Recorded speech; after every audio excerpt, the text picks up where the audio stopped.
The bouncing begin!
Samson? Beautiful.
Oh boy. Everybody hear me? Whoa, step back. Here's Storm, but it's not outside, it's inside my stomach. Okay. That's not a good thing.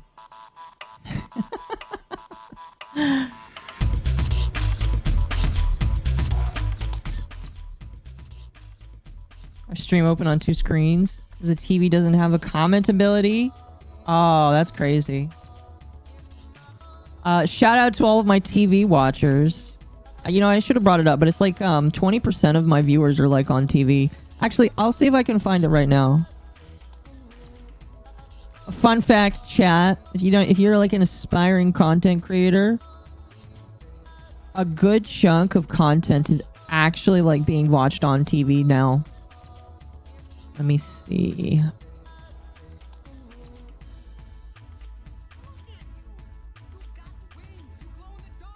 Oh, I am completely wrong. So 7% of all people that watch me are watching me on TV. That's quite a lot. That's quite a lot. 4% on tablet. So, you know, there you go.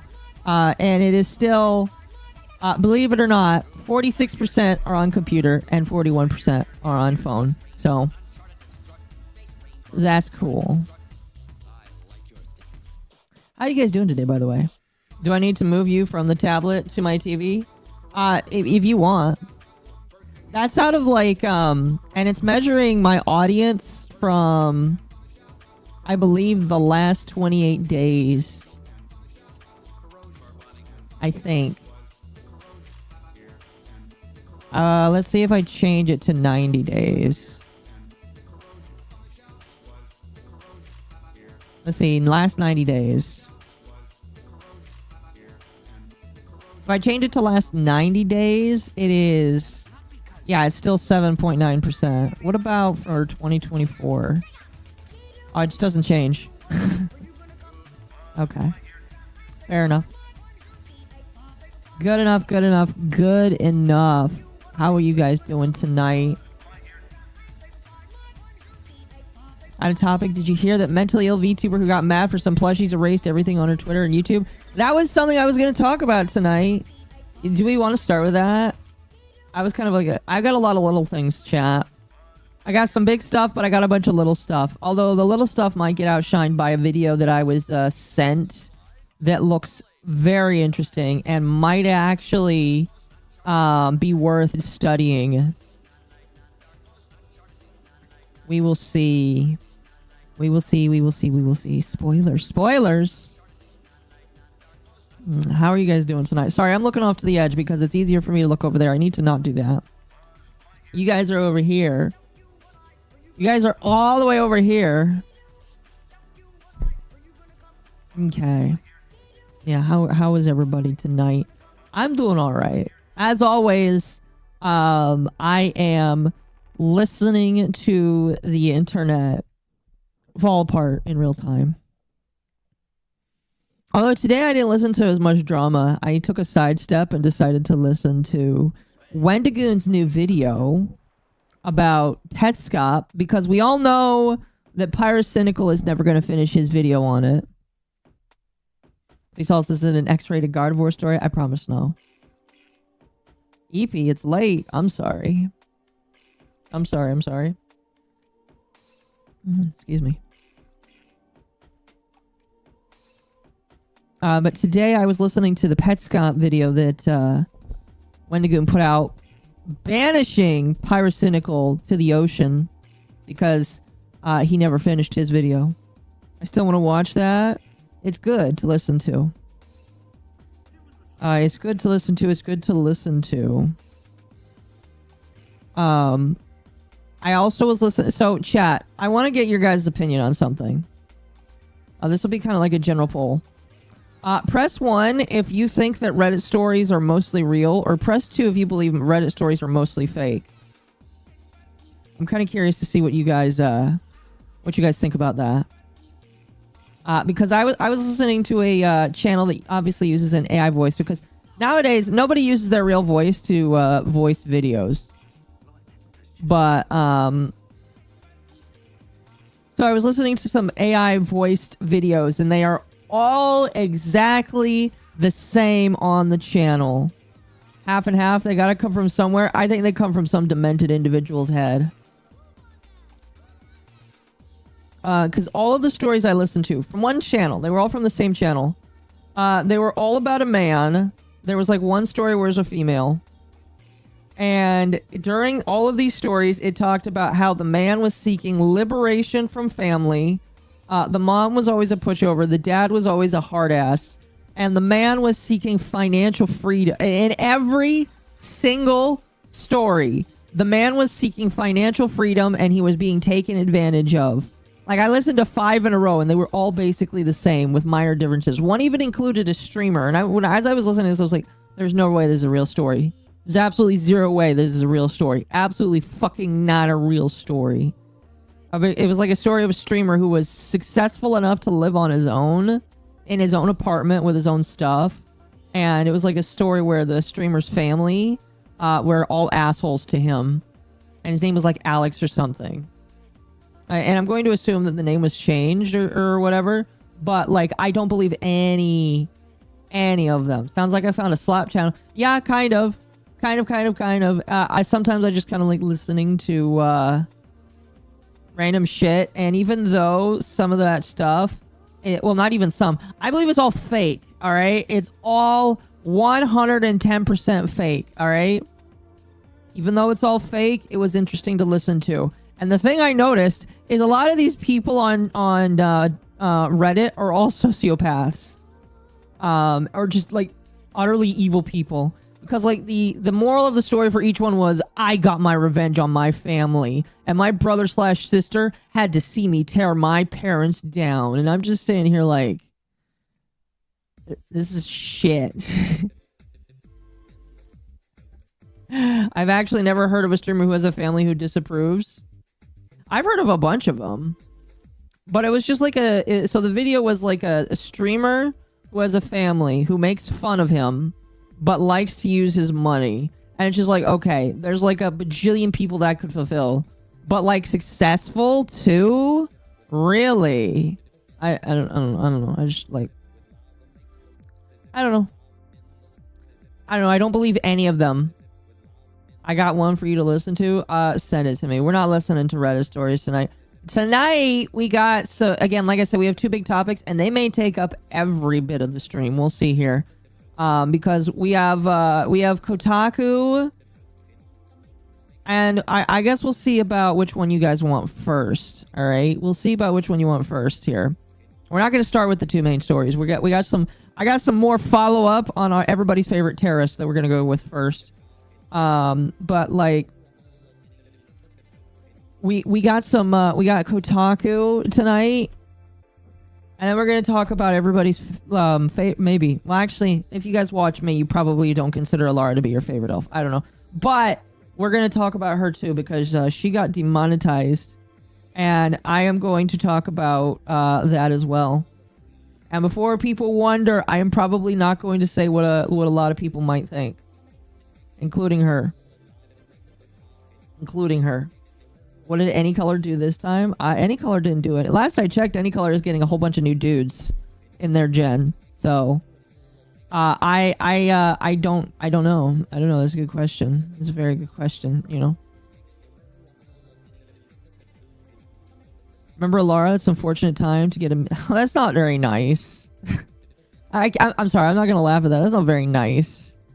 I mean, okay. Here's what I'll say when it comes to Elara. I have no reason to be nice to her whatsoever, because she has defamed me, defamed Under the Tea, and constantly refuses to correct herself. However, I am going to stand on a position that I feel like is a good idea to stand on. Because if you don't stand on this position, you're opening yourself up to issues, which is why I'm going to do it. So when I get to it, I'll obviously talk about it. But like my position for her is going to be a little bit different, I guess. And I do think that, unlike a lot of my other videos, I am going to turn it into a video. I'll probably try and edit it tomorrow. We'll see. We'll see what time I go home from work tomorrow. But yeah.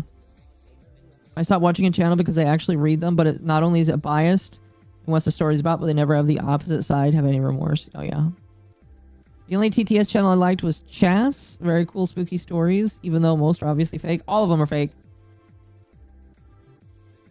All of them are fake. All of them are. 110%. All of them are. Nuance on the internet. It's going to be a little bit different.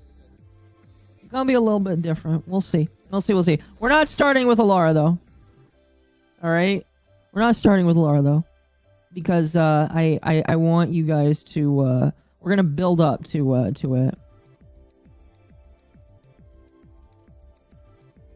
Anyway.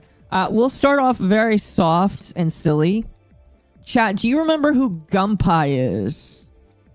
Gunpie, the female streamer. She was a Menhera to the extreme. Let me see if I can find a picture of her. I'm gonna find a picture of Gunpie. Here we go. Gotta be careful, because I know that there's probably not safe for work images of her on Google. Alright. So this is Gunpie. Barely. Yeah. You will probably know of her because she was the person who got mad at the plushie person. Oh fuck, I can't remember their name for the life of me right now. But there's somebody that I ordered a plushie from myself. And they made plushies. They made like 2 or 3 of Gunpie. And she got pissed off when they made some of her. And Twitter uber canceled this artist. Pretty creative model. It's alright. It's alright. Kusa. Yes, it's Kusa. Yeah. It was Kusa. Thank you, chat. My apologies. I suck with names. Thank you. Follow Kusa, by the way. Kusa makes great models. So they tried to cancel Kusa, and it backfired horribly to the point where they had to come out on Twitter a couple months later and say, "I'm sorry, Kusa." So why am I bringing her up? Because she apologized to Kusa. Everything kind of like started over. Was kind of just, was whatever. And things were kind of chugging along. Well, the reason why I'm bringing her up is because her account is gone. Again. Again. And why is her account gone? Because apparently, I have not seen the leaks for this, but I've been told that these exist. But apparently, she had a boyfriend. Apparently, not Kusa, excuse me. Gunpei, the person who does the girlfriend experience, she had a secret boyfriend. And people found out about that. And obviously, when you have a partner and you hide it, probably for the best in my personal opinion. When you hide something like that, when your fans that are rabid for the girlfriend experience find out, it doesn't look good. So she deleted everything again. Again. Sorry. Sorry, I'm rubbing one of my eyes here. Gunpei got Gunpei. Oh my gosh. Boyfriends are illegal. See, here's the thing. My personal belief is, and again, I don't know how this was leaked. I'm going to assume, with no idea whatsoever. No idea whatsoever. I'm going to assume that what happened is somebody knew and decided to leak it. Cucked her audience. It's not even really just that, because like when you offer the girlfriend experience, I think everybody internally knows that they have no chance with you. But I think everybody kind of like has that 1% chance. It's just when they hear you have a boyfriend, it kind of ruins it, because everybody's gonna stop paying you money. Because part of the reason why people pay you money is because they think, for whatever reason, that they can get with you. They think that if there is a less than 1% chance that they give you a shit ton of money, they will continue to give you money. At the moment that you stop, like the moment that you deviate that, they're gonna like stop giving you money. And about hiding to be in a relationship, if you're giving the girlfriend experience, you should be open to your audience. I mean, here's the thing. I know that for the most part, it is one of those things where you are, for in some small way, preying on the fact that some people will do it with the idea that they will get with you. I know some people do. There's probably some women out there that are like different to that. I don't know. I'm not going to lie to myself. I will never get close to a streamer. It's a good idea. My personal opinion. Good idea. I thought her being in a relationship was already known for a while when I saw her on the Kusa situation. I guess not. I guess not. It was quite crazy in my personal opinion. Quite crazy. I don't know. I guess this is the first time a lot of people are... Whew. What is a woman? That's a good question. A lot of people are figuring that out for the first time. Right now, I guess. I was thinking about talking about Firefox. We're not going to talk about Firefox. We're going to leave that for tomorrow, because that's more for... I'm going to put that in tomorrow's stuff. We already have enough stuff here that I'll just slide that into tomorrow. Let's talk about... you know what, we're gonna skip that as well. Chat, let's follow up on Hasan Piker. You guys might remember yesterday we talked about Hasan Piker wishing for the death of people. And one of you, I don't know who it was, I don't remember. One of you decided to ask, What was Asmongold's opinion? One of you was like, what's Asmongold's opinion? Well, here it is. Advocating to kill an elected representative of the government is not good no matter what, right? I mean, there's no other perspective to have. It doesn't matter what the perspective is. Like, you can't say that. It's insane. Fraud or Medicaid fraud, you would kill Rick Scott, okay? You wouldn't make Rick Scott former governor. That's crazy. Absolutely crazy. Totally indefensible. I'm shocked, honestly. Why can't you come right out against Hasan? Everybody always gets mad at me for that, but I'm literally doing that right now. Like, the thing is that it's so obviously a call to violence. It's so obviously not something that you should say. You're obviously wrong for saying it. There's no justification at all to say something like that in any capacity. Like, that's it. Context matters. You know, it's fun. When his chat says context matters, I'm just sitting here like, what context do I need? What context is there to literally, he's asking for somebody to go die. There's no need for context. It's very simple. Very, very simple. And Dan Clancy will still sing him happy birthday? Maybe. There was a Hasan did give a response, but we'll finish this first. I don't see where the context for this would matter or make a difference. Yeah, he was addressing the U.S. government. One could say it means death penalty. Well, I don't know about that. How is it a call for violence? It's a joke. I don't believe it is a joke. I'm going to tell you guys right now, by the way. I don't believe that was a joke. I believe that Hasan is being serious. Why do I believe that Hasan is being serious? Because he is... The amount of shit that Hasan says, I am just going to start taking him very seriously. I don't know. I think that the problem is that if you say that Hasan is joking, you take away... Like, here's the thing. Hasan will say he's joking and then say he's serious when he wants to be. I don't believe that Hasan is joking because the amount of times where he has been serious has taught me to just say, you know, he's being serious. So I don't believe Hasan is joking in this context. I believe that Hasan is being 100% serious. He actually wants this to happen, and he is saying inflammatory things like this to bolster his audience and maybe even get somebody to do something stupid. So... Context always matters. For example, he might have been quoting someone else. He wasn't, but if he was, it would still be context. Very true. But that's the problem is, he wasn't. He wasn't. Not a joke. Get the FBI yippies. We need an FBI yippie, I think.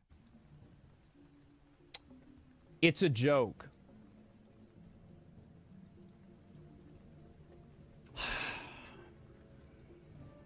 Would you tell that joke about Donald Trump? Would you tell the joke or not?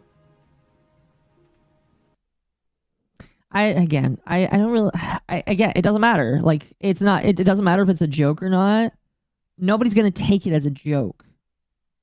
When will Hasan team up with Nick Fuentes? That's a good question. That's a very good question. Chad, do you want to see what Hasan said in reply? Do you want to see what Hasan said in reply? He had like a minute 40 of a mauled session. This is great. The new meta is trying to get you banned for being mean to Rick Scott.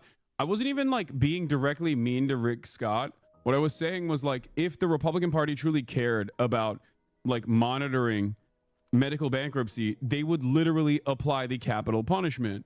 Like, if they did, they don't. I don't. Look at him now trying to apply context to his own shit now that he's getting called out for it. Legitimately, like, he will. I don't understand how Hasan thinks he can walk himself out of this paper bag every single time. He just can't. You can't. You advocated for the death of somebody, and now you're trying to say that it's just I disagree. And I mean, he is a world-class Medicare fraud guy. So you can cry about it all day, every day. You can cry about it, try to get me banned for it. Maybe I will get banned for it. Who knows? But it's not going to change the the dynamic. He won't. Chat, I'm telling you right here, right now, he's not getting banned for that. He's not. Absolutely not getting banned for this. Why? Because Twitch is okay with terrorism. And I'm just not gonna be quiet about it anymore. Twitch is okay with terrorism like this. It's horrible. Or the reality. Not gonna change what's going on. Same people crying about free speech in the UK. Yeah. Responsible for the deaths of thousands and also did the largest. Him and X were crying about it. Yeah, they can suck my entire dick from the back. That's what I think. Okay. Asman said directly that Israel sucks, which is good to hear from him. Oh man, great.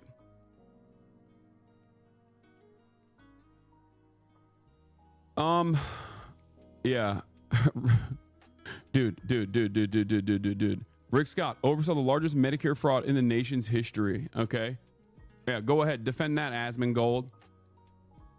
Again, it doesn't matter. It really does not matter. Like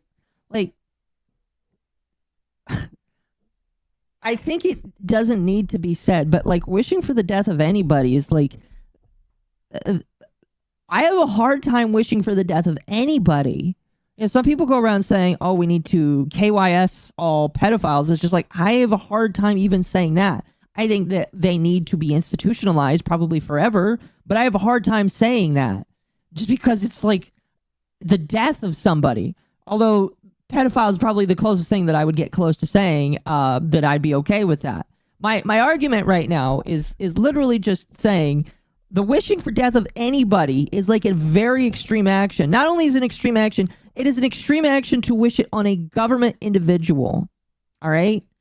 Coming off the backs of the previous administration where people have been spied on by the government for less, and it's just like, bro, like, I don't understand it. Like, legitimately, I don't understand it, how this man can continue to get away with this kind of stuff. Like, it is free speech to be in opposition of government, but like, he, in my personal opinion, called to action for somebody to end his life. End Rick Scott's life, excuse me. That is what he called for.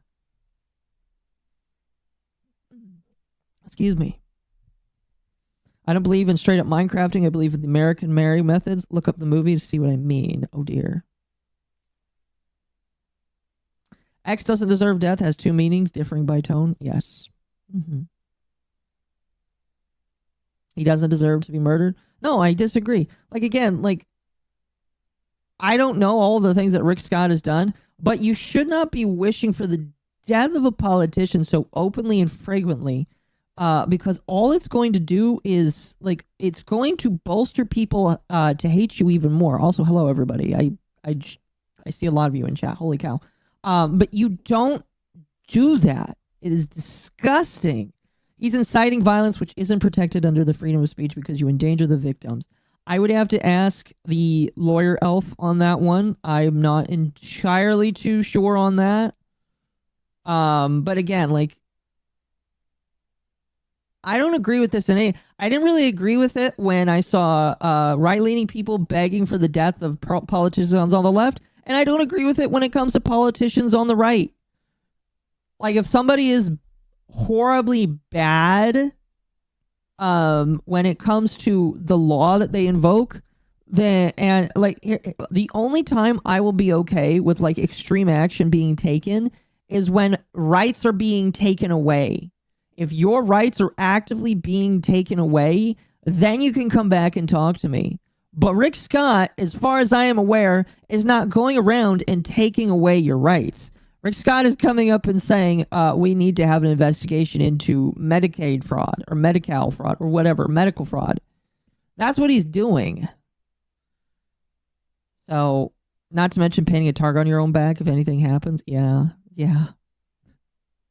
So, one thing that is kind of funny is the live stream fails subreddit removed the dog whistling video clip. They removed it for clickbait. Okay. You know? That's kind of funny. By the way, I think Reddit sucks. I would much rather use 4chan than Reddit, and I wouldn't really use either, just because they're not that useful to me. But you know, it is what it is. It is what it is. Let me restart the music here. We need to investigate the Badica Fair fraud. Bad healthcare. What? Badical Fair. I'm lost. I don't know what you're saying here. But yeah, that there's your Hasan update. Check suggestions real quick. Okay.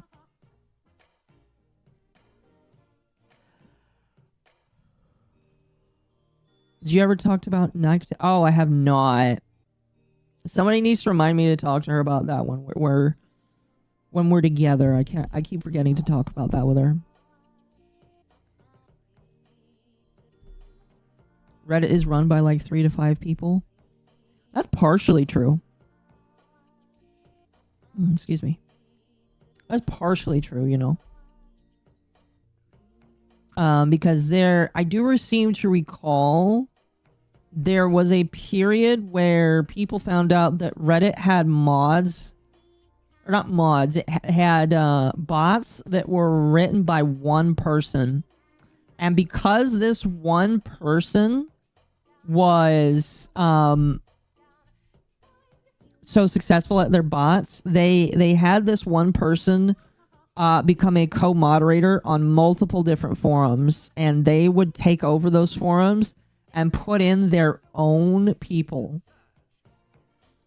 It was then later found out that this person had ties to very, very unsavory freaks.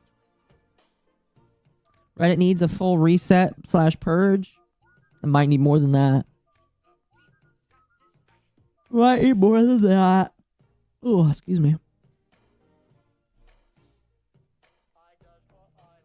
Thank you for the F. Is that an FBI yippee?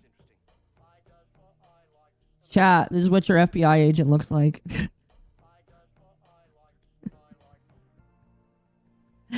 Oh, it's beautiful. Wish someone would sue Kotaku? Oh, man. Kotaku is just one of those places. You guys want to talk about Kotaku before we talk about Elara? I'm curious. Press 1 if you want to talk about Elara first. Press 2 if you want to talk about Kotaku first. I don't mind either way. Either way, it will be interesting. 1 for Elara, 2 for Kotaku. She never blinks, always watching. Yes.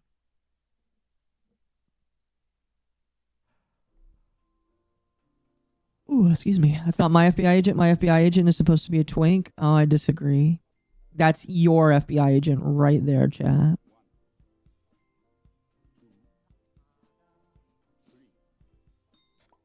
By the way, I haven't mentioned it yet. I'm very bad about this. Don't forget to like the stream, chat. Don't forget to like the stream. Subscribe to the channel. Very much appreciated if you would subscribe to the channel. And we do have a silly little goal for tonight. I don't have any. I have some suggestions for other stuff we can watch in the future. But because it is a work night, I can't stay up too terribly late. So, excuse me. Donate if you would like.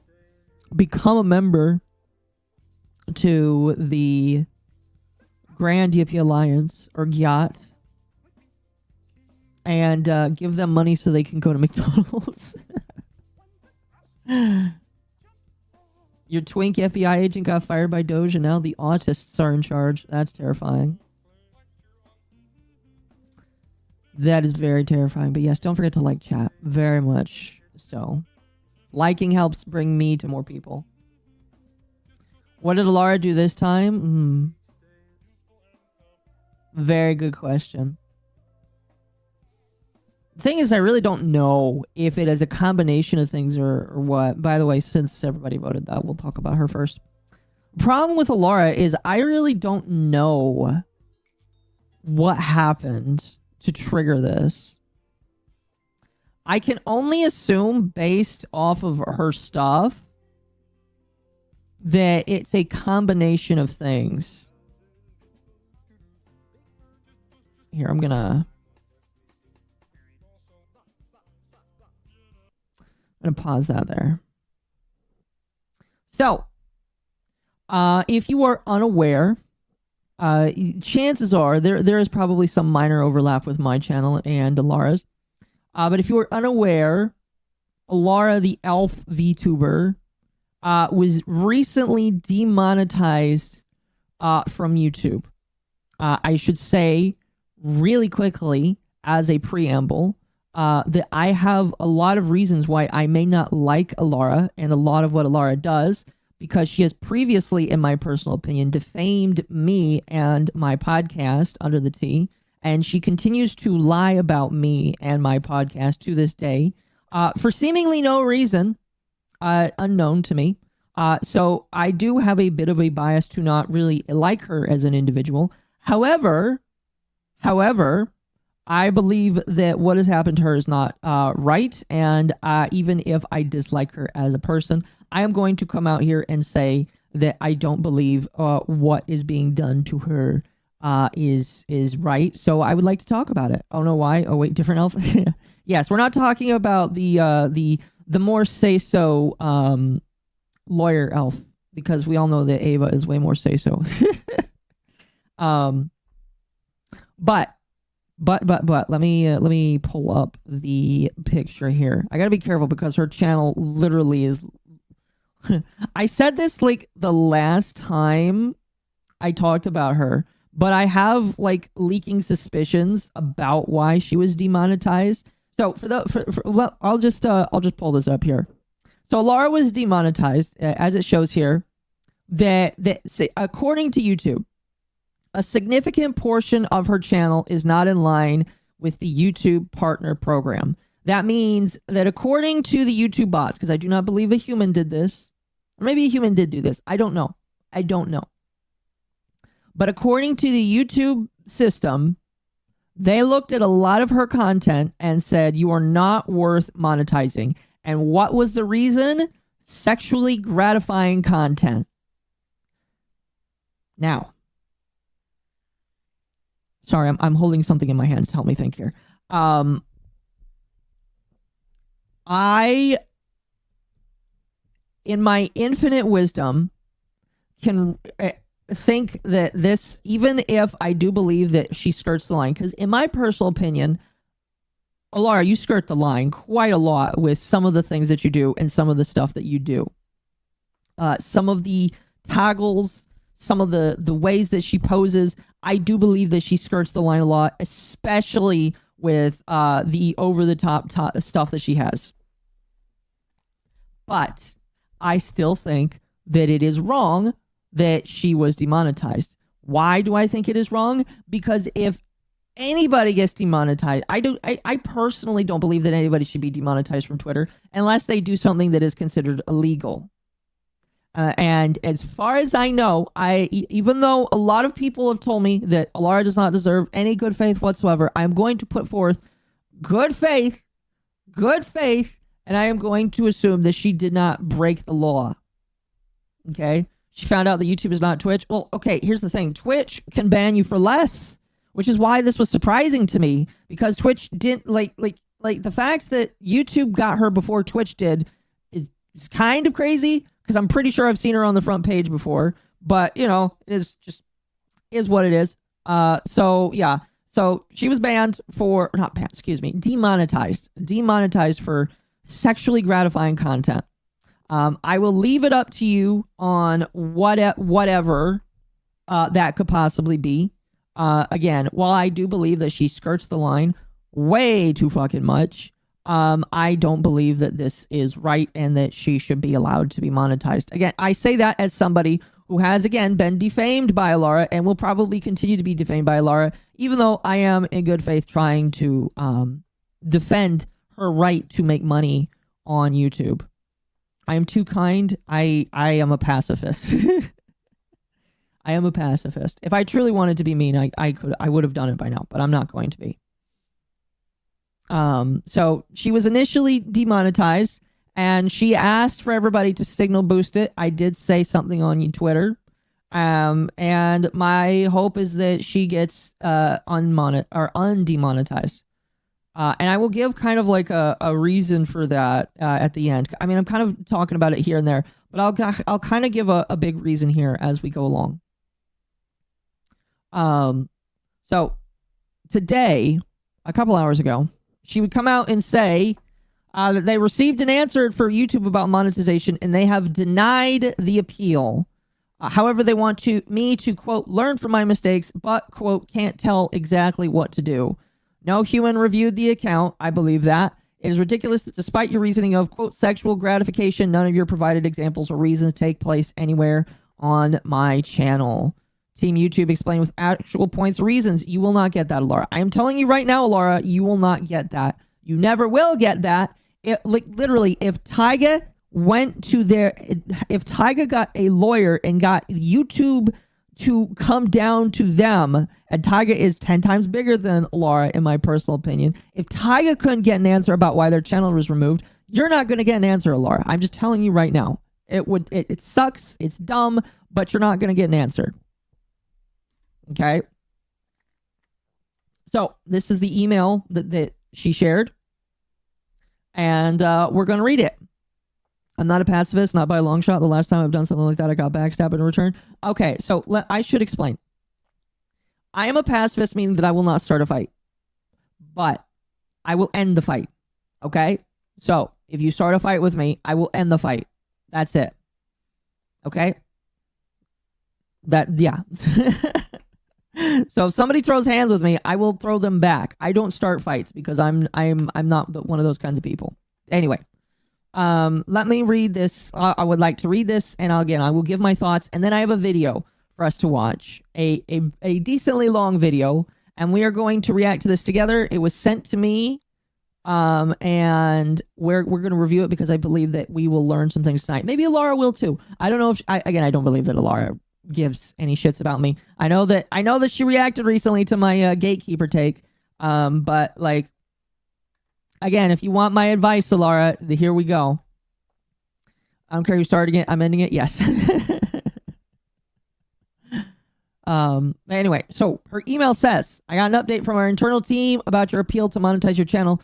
Let me share details with you. Monetization on your channel has been disabled because we found your channel doesn't comply with YouTube partner program terms. As a result, your channel will lose access to all monetization tools and features associated with the YouTube partner program. That doesn't just mean ads. That also means super chats as well. So she can't get super chats or memberships. You'll be eligible to reapply in 90 days. You can visit the Creator Studio for more info about your status, including what you should do before you reapply. You'll be eligible to reapply in 90 days from the time of your suspension or rejection. You can visit Creator Studio for more. Okay, that's basically the same thing.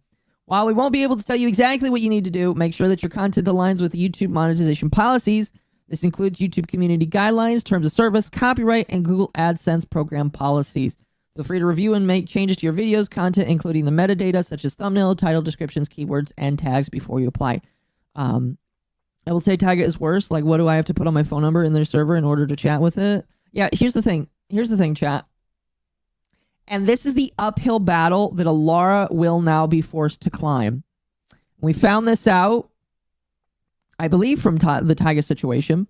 But YouTube has made it to where there is no humans. Excuse me. There are no humans in the review process for a deleted channel or a demonetized channel. The reason why is there's just, I believe it is because there are too many of them, but I also believe that they want to save money by getting rid of humans in the review process. So if your channel is not part of the YouTube partnership program, that means that you have an active AdSense account, you are generating money for them, and you are connected and getting super chats, AdSense, all that kind of stuff. They will not review your channel with a human. They just will not. So what happens? They have a bot. And the bot is trained to look at your videos and assess it and say, is this good for it? Is this not good for it? Yes, no, maybe so. And that is how it works. So I am telling you right now, Elara, unless you get a lot of steam, you will never have a human look at your account, because humans do not look at accounts that aren't part of the YouTube partnership program because you're not making them money, which turns it into this crazy ass loop of you need a human to review it, but you can't get a human to review it because you're not making the money. And you're not making the money because they removed you from the program. So unless you get lucky, and by lucky I mean you remove the right amount of shit, you will never get it back into the program. Because you'll just have to get lucky and hope that you remove something that a bot thinks is wrong. I think YouTube can create about 1,000 job openings. You know what position I'm talking about? Yeah. The term is Kafka-esque. Yeah, I'm not familiar with that term, but I have heard it before. But that is how insane some of it is. This is why it really does suck when a channel gets deleted or demonetized. It's better to pair it with another channel that also is monetized.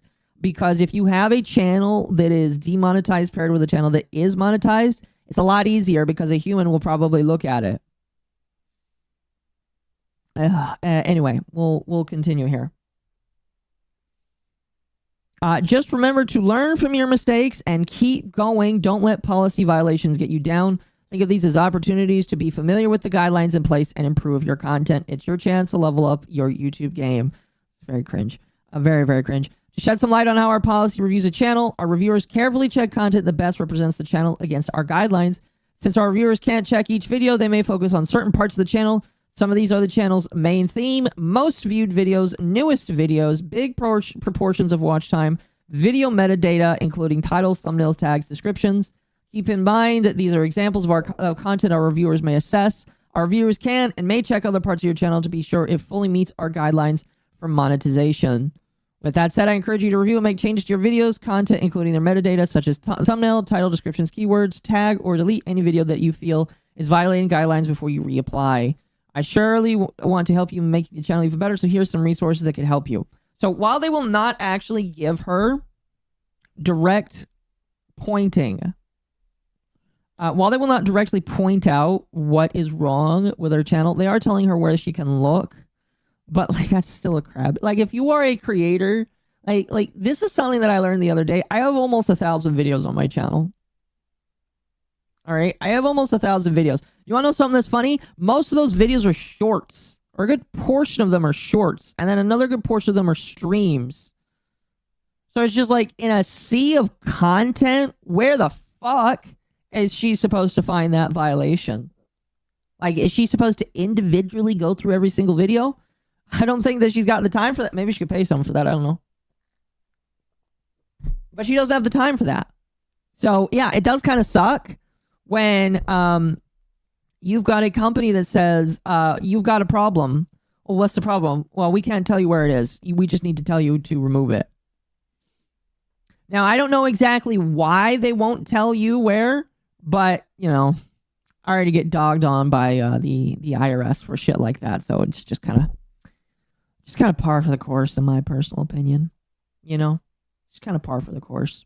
It's kind of sad because it does leave a lot of creators vulnerable. And right now, especially Elara. And I will tell you, again, I don't believe that this is right. All right, I don't believe, even though I believe that Elara does a lot of shit that I don't like, I don't believe that she should have money taken away from her. And let me tell you why I don't believe that. All right? Let me tell you why I don't believe that. Because if Elara, who in my personal opinion is the most extreme example and is probably the one that skirts the edge the most, if she is the one that they go after, it does not give me any room if I laugh to then ask for sympathy if it happens to me. So while I dislike her, I also believe that I cannot ask for people to defend me if I do not make sure that I also defend people that I might not necessarily like. So you know, again, I think Elara, you defamed me and my channel and the people around me, but I hope you get your shit back. Hope you get your shit back, because I don't believe you deserve to have this happen to you. Not by any stretch of the imagination. This is a we're all in the same crappy boat situation. Yeah, kind of. Again, I don't believe it should have happened to her in the first place. Not by a long shot. Anyway, there is a video that I was sent that I am going to pair to this. It is an hour long. An hour long. That's why I asked if you guys wanted MrBeast or Kotaku or this. And this video talks about issues with YouTube. Now, this video came out on the 4th.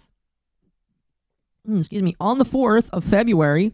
This is a very extensive, very interesting video where this individual by the name of USA Airsoft goes through multiple different issues with YouTube. We are going to sit, we're going to listen, we're going to talk about it, and go through it, and we're going to formulate opinions here. Okay? And we'll stop at intervals to talk about it. And I won't include this in the recording at the end, but this is basically going to be one of the things that we talk about tonight when it comes to issues with YouTube, because, and I did do some previews of this, and I am kind of baffled with some of the stuff I did see. So let me pull this up here.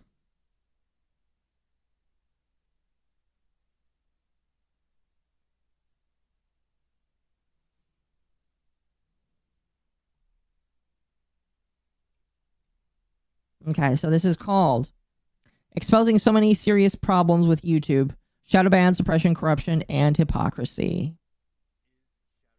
On YouTube actually real? How can content reviewers abuse their positions to completely ruin channels that they don't like? How do channels like Forgotten Weapons... This does have a lot of timestamps in this, by the way. So he has quite a lot of stuff that he talks about here.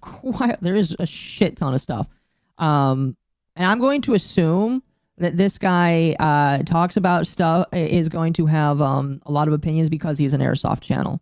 And that's probably why he started this investigation, if I had to imagine. Elara, Donut Operator, Demolition Ranch, and others actually break YouTube's suppression system. If you're curious about any of those questions or another one of these, then you're going to want to watch this, because I'm about to change how a lot of YouTubers conduct themselves with just this video. But first, some context. YouTube used to be a place where you could share just about anything. The slogan... In my personal opinion, that is still, for the most part, the case. It is still the case that you can share a good chunk of just about anything. You just need to not piss off advertisers. There's server bots that take care of raiders? Yes. Used to be broadcast yourself. It's also an infinite money machine if you're willing to put the work in. It's a place where creators with great editing wizardry, storytelling skills, or a good concept of what's trending could really make a name for themselves. I too used to heavily benefit financially from this platform that YouTube has offered me on and off the platform. I used it to pull myself out of homelessness and to pay my own bills. Damn, that's really nice to hear. Members' bills when I went full time about 4 years ago. But when you start to notice your overall views slowing down and your once thriving subscriber count begin to crawl when it once gathered hundreds every day, and so many fans tell you that they thought that you quit making videos months ago, even though you've been pumping out more intricately edited projects lately. Well, you try new things, new topics, new editing styles. Maybe collab with new people or try a trend that's popular. Maybe you start a new series or take in ideas from other creators that you watch or talk to. Some might even put out what's considered brain rot or slop just so they can gauge what your audience and other audiences alike want to see. But after all that, you still see your views and your subscriber count dwindle even more. You go from, in my case, nearly $4,000 in ad revenue each month to not even $900. Jeez. And I'm pretty sure I know why. It's because he does airsoft. Holy shit. That is crazy. Live streams get taken down even when following YouTube's strict guidelines to a T, and every video is hit with limited advertising immediately once it's uploaded, and your fellow YouTubers point out that they're noticing lower numbers, and they share your ideas about retiring from full-time content creation, all the while that You haven't seen any kind of outcry for any poor conduct on your part or lack of quality. When all of this is happening at the same time, you get a little suspicious. You lean into some conspiracies that other creators share around. YouTube hates guns? Obviously, YouTube hates guns. That's not a surprise in the least bit. I know of a gun VTuber that kind of has that issue himself. He's kind of decided to move over to Twitch because Twitch is a little bit more nice towards him. Although I think even that is kind of it's not hard to say that YouTube has an issue with guns, and it kind of makes sense because guns are kind of scary to a lot of people. But yeah, you can't really be a gun VTuber or just like a gun user for that matter. Period. Around because they think they know how YouTube works in the background. You might even find yourself in an unhealthy echo chamber. And that's exactly where I did not want to find myself. I wanted to find as many well-educated answers from as close to the source as I possibly could get. I wanted to know if airsoft and real firearms are really being shadow banned or if that's a overused excuse. I wanted to know how videos really get reviewed by YouTube's manual reviewers. And ultimately, is YouTube really as politically biased as so many people believe it is? I don't think so. YouTube... I will say, chat, I don't believe that YouTube I think it's less now so after the most recent election, obviously. But I also believe that it really depends on the advertisers because the advertisers are going to decide what is most important to them, and guns are just one of those things that advertisers will never be okay with unless like it's a gun manufacturer, like guns are just unkosher to them. YouTube hates guns. Yes, YouTube does hate guns, but again, I wholeheartedly believe it is because of advertisers, strictly advertisers. I do believe that there's a minor political component to it as well, but I believe that most of it is advertisers. Really hate guns? After over a year of studying the numbers, talking to just about every airsoft content creator from Random Guy Kev, C7, Jet the Desert Fox, WAG Entertainment, Demo, the Novrich team, Airsoft Alphonse, Swamp Sniper, and outside the airsoft scene, creators like PSR, Blue Jean Op. Oh, hello, Scarlet. Welcome. Did you raid? You did. Thank you for the raid. Welcome, welcome, welcome, welcome, welcome. We're watching a video about what gets you demonetized on YouTube. Hopefully that doesn't get me demonetized. I don't know. Operator, Turkey Tom, The Gamers from Mars, Justin Wang, Think Before You Sleep, Sanity Space, Achido, Windagoon, and many, many more from many different subsects of YouTube. All done to compound ideas, perspectives, questions, conspiracy theories, and a whole lot more that hopefully could uncover some information that I could then use to build up my channel, or at least spread the information out to other content creators in my sphere. I did this for a year to uncover more details that I wouldn't be able to get myself without directly asking YouTube employees. And over that time, I've met 3 people while digging for answers. And for this video, they will remain anonymous. So I present to you Mr. White, a person who is commonly in talks with several senior employees of YouTube and who has taken on several jobs for YouTube. That's interesting. So this guy allegedly talked. So this will be the point where you're like, take it with a grain of salt. Take it with a grain of salt if he actually did talk with somebody. But he is claiming now that he has talked with some people inside YouTube and they can give the info. Then there's Mr. Red, one of the absolute largest content creators in their community with well over 5 million subscribers, who has been invited to VidCon to host booths as a preferred content creator. A program where Wonder who that is. Have their content pushed a little bit more as their channels have been vetted and approved by YouTube as safe for anyone. You might see this creator a lot of times on the landing page of YouTube, in the recommendations as the first result when you type in anything like beauty, gaming, sports, or anything of the like. And then there was Mr. Black, my most surprising resource, an internet safety evaluator with a company called TELUS Digital, a partner of Google. This person's job is to rate the videos that go out for manual review or are flagged by viewers, or videos that are kicked back after several years of being on YouTube due to some terms of service or policy change. Whenever a video is hit with limited ads or is age restricted due to whatever new policy, this person can receive them, watch them, and determine if the restriction stays, is removed, or how it should be promoted or restricted further. And for this video, I really have to watch what I say. I have to watch how I describe these contexts for the obvious reasons of affecting their jobs and privileges with YouTube, some much more than others, as Mr. Black could face legal action if I'm not careful with how I describe them. Something that a lot of people have pointed out should be a major reason as to why I should not be making a video like this. I know this is a really long... Is this something I shouldn't react to then? Oh no. Chat, make sure you like the stream and throw $1 or $2 for the line of fire no joke that I'm putting myself in for reacting. I'm joking, but oh gosh, that's really funny. Turkey cuck.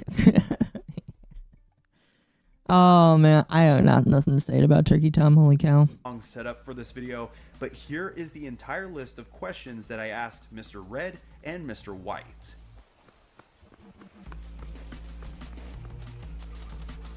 Followed up by the list of questions I asked Mr. Black, the content reviewer. It's a very tiny here. Hold on a moment. Let's get a sample size of these. Let's see here. Are the guidelines of monetization judgments enforced more liberally depending on how big a channel is or how many views their content brings in? We obviously know the answer for that one is going to be yes. This is fake? Oh, you think that this whole thing is fake? That would really... I don't know. I don't know, chat. I don't know. If shadow banning is real, how does it affect a channel? Are there several layers that you can trigger? That one will be interesting to learn.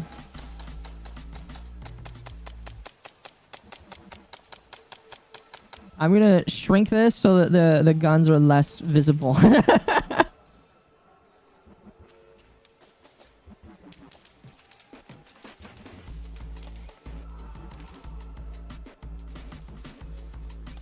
Not every question will be explained in full, as we would be here for literal hours. But if you would like to skip around, then I've made this video as easy as I possibly can to maneuver. The last answers you'll be able to read through at the very end of the video if you would like to. Beautiful. I'm also going to leave a document in the description with all the questions, all the answers, all the proof that I was shown, just so you guys can read through it. Oh, there's a Google Doc. I'm back from making a tweet only 3 people will see, or more of my followers. Some of the screenshots will have to have some redactions to protect my sources' identities, so keep that in mind.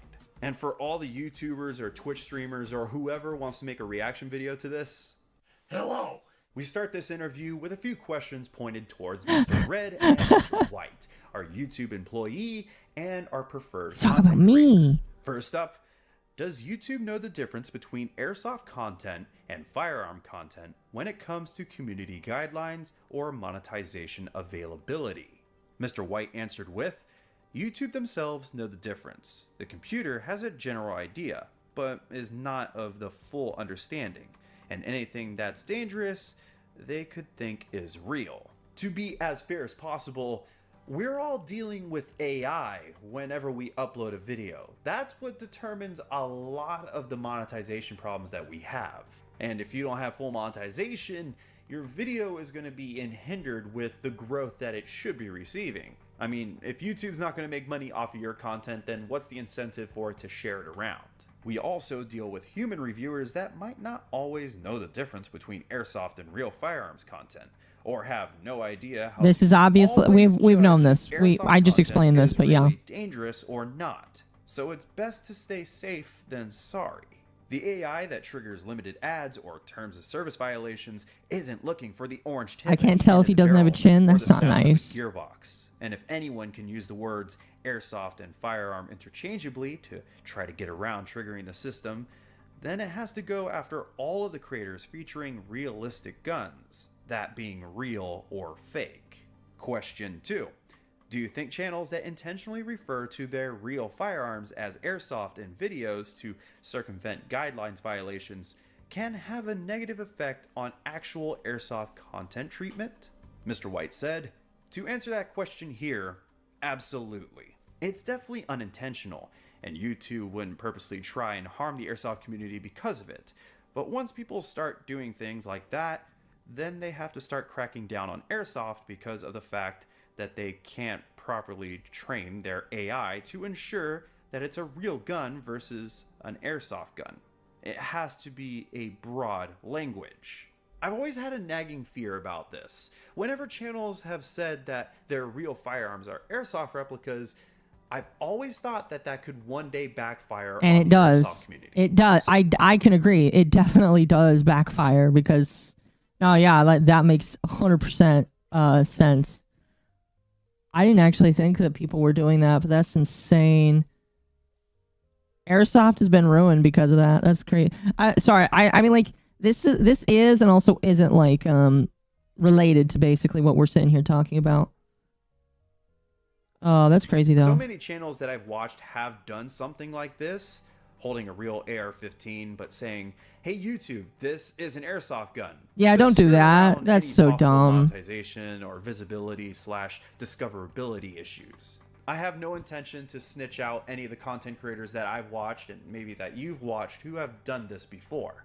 But I can think of several well-respected multi-million subscriber channels that have done this. Channels that if you tried to attack, you'd be shunned by pretty much everyone.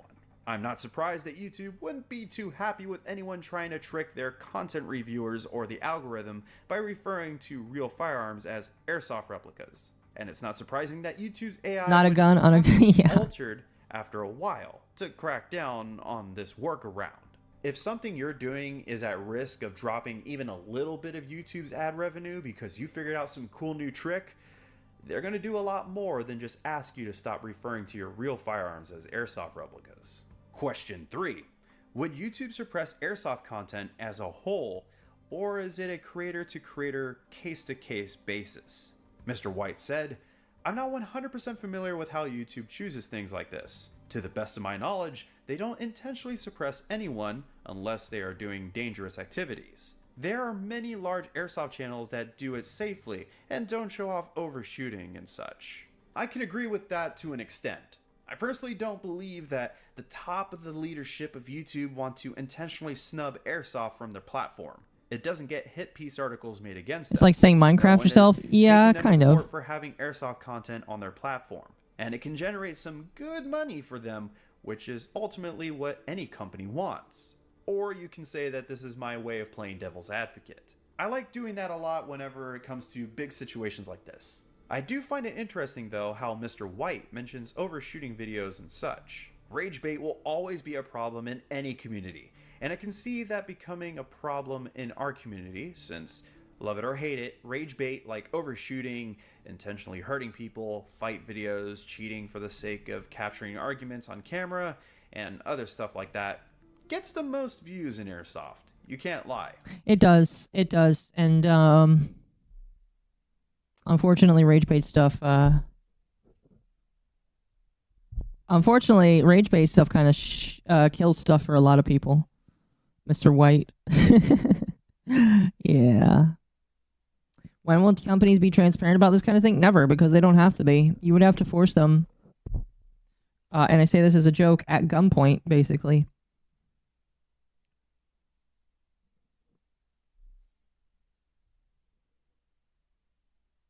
It just does. And anyone can make that kind of content. It requires very, very little skill.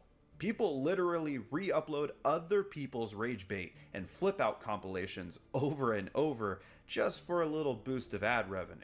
I've seen it, a lot of airsofters have seen it, the real firearms guys love laughing at it.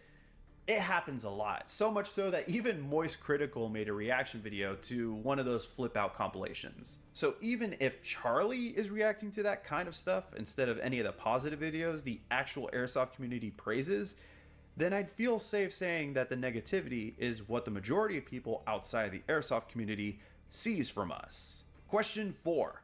What tactics or ways does YouTube use to suppress videos this is a good or question. entire channels? I would love to hear this. Answer: things like shadow banning or demonetization are ways. Well, there you go. Not much to say there. I know a lot of people do not buy into the idea that shadow banning is a real thing, but what are you going to say to that? And that's not going to be the first time you hear shadow banning mentioned in this list of answers. I was even told by 2 creators who were given the chance to speak to a group of other YouTube representatives during a meeting at last year's VidCon that they don't like to call it a shadow ban. Instead, it's called the Suppressed Creator Program. Oh my gosh. Sounds like a fun program. Question 5. Many airsoft creators avoid using the word gun, rifle, or other similar words to avoid any possible monetization or suppression issues. How does YouTube feel about those terms, and should creators avoid using them? Mr. White said, yes, unless it's absolutely Let's see, we're at crucial. 14 minutes Using here. terms like We are guns going to jump can around a easily little confuse bit. the AI that searches through everything that's up. Question 7.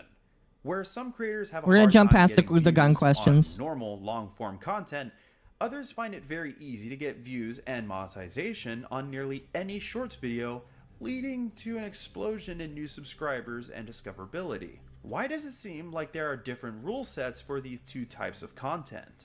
Mr. White said, both are different algorithms entirely, so it's not uncommon for a creator to struggle with long-form content but explode on shorts. It's hard to bridge the gap between people who want to watch 15-minute videos and people who want to doom scroll. This fits exactly what I've had in mind, as over the past few years I've really noticed this, and some of you guys have as well. I've seen several airsoft and firearms channels explode with shorts, their subscriber counts flying past the hundreds of thousands, and their shorts getting millions of views. But then when they make normal videos, they can't pull in 20,000 views or even 10,000, or sometimes even 2,000 views, despite having 300,000 Lara got demonetized? Yes, she did get demonetized. or 700,000 subscribers I've seen. My concern is with how I never hear of shorts videos having issues with monetization, while long-form content about airsoft and firearms does. I have literally re-uploaded segments of long-form videos that I've made as shorts, and the shorts videos always get approved for full monetization every time. I have spoken to several creators who were on the rise a few months ago or even a year ago in the airsoft community who confirmed with me that they even thought it was ridiculous what they could get away with as long as it was uploaded as a shorts video. My only theory that I was able to gather with a few other creators that I spoke with at VidCon was that it was to compete with TikTok. As long as it's Which we knew. We knew that we've known pretty much for a good portion of time that shorts are being prioritized right now. Well, actually, that's not entirely true. Shorts are kind of like slowly taking a sideline to the next thing that's more important, which is podcasts. Podcasts are the thing that YouTube is prioritizing more. They've even said that podcasts are the new thing that you need to be focusing on and paying attention to. So, while I agree, this information is just a little bit outdated now because podcasts are the new thing. And should be something that people pay attention to. There's a reason why a lot of people are like starting a podcast, and it's because that's what YouTube wants to see. So, yeah, this information, while it is true, it is also kind of just outdated as well, in favor of, excuse me. Why can't I place this here? Oh. So that it can help make YouTube a better YouTube has a source podcast for section. Yes, they do. short-form content. But this is not something I confirm at all after talking with all of my sources. This is just some kind of theory that I and a few other creators have come up with. Question 8. Would you say things will get better for airsoft and firearms content, or do you see things getting worse in the near future? Mr. White. Question 9. Are the guidelines and monetization judgments enforced more liberally, depending on how big a channel is or how many views their content brings in? Mr. White answered, no.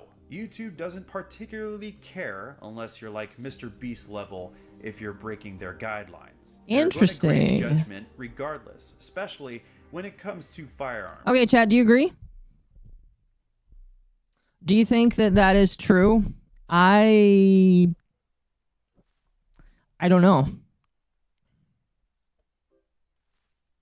I don't know if I agree with that necessarily, but do you think that YouTube is being truthful there? Well, I mean, it's not YouTube. This is a guy named Mr. White.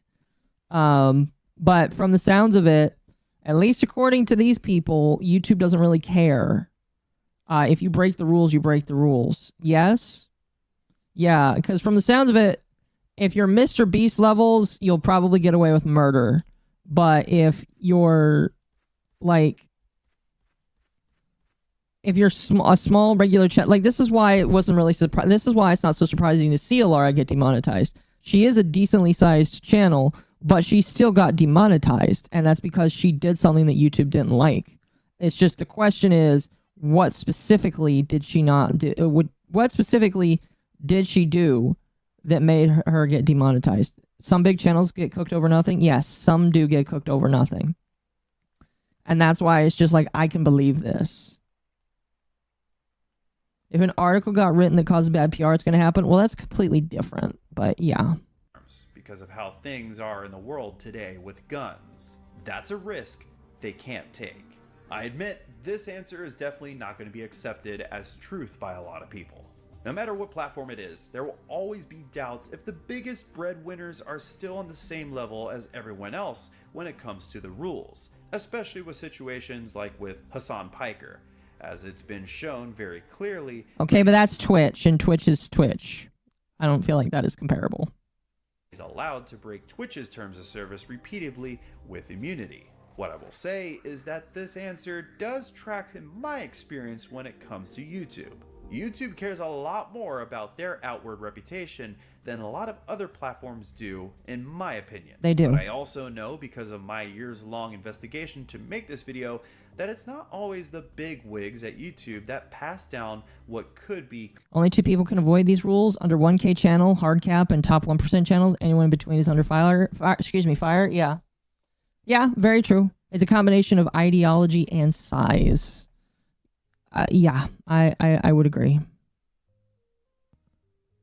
I would agree with you there. Career-ending judgment. But we'll get back to that whenever we get to Mr. Black's questions, our YouTube Internet Safety Evaluator. Question 10. What is the biggest competitor to YouTube, and what do you think they do that YouTube should also do? Mr. White said, YouTube doesn't really have a competitor, if we're being honest. They are the largest video platform in the world, hosted by the largest search engine in the world. Yeah, Rumble there really is around. isn't. They're useless. There is not a lot of good video hosting sites that do things as well as YouTube. As far as what YouTube can do, I think there's a lot that they could do, but it's hard to implement a ton of things. And as I said, they have no reason to go crazy since their biggest competitor is like 1/100th of the size of them. And that is being generous, I think. That is the sad thing, is like YouTube doesn't have to try. Why try when your competitors all are way smaller than you are? You know? So, remember Iron Mouse and Vshoujo? No, yeah, like Iron Mouse is proof that even big people will get taken down. So, like, it's not surprising. And Mr. Red said, I honestly don't think that YouTube has a competitor in the sense that it's the big guy that another smaller competitor is trying to take out. I think YouTube is trying to position themselves as the competitor to big streaming services like Netflix, Hulu, etc. Rumble is often brought up as the ace in the hole to combat YouTube's And it's not. I'm just going to tell you right now, all the people, like, it is very nice to think, oh man, I'm going to get Rumble to, you know, come in and teach YouTube a lesson. YouTube's not going to do anything. All the people that say that, they're either wishful thinking or they're just grifters. Some of them are just grifters. I'm going to be personally honest with you. Like, they're just grifters because there is no competition. YouTube has so much more attention than a lot of these other people do. So, after the mention of Laura in your previous stream, I watched her reacting to the Goons and Edgy Gaming Group. It's kind of weird seeing her censor herself, but not the video she's reacting to.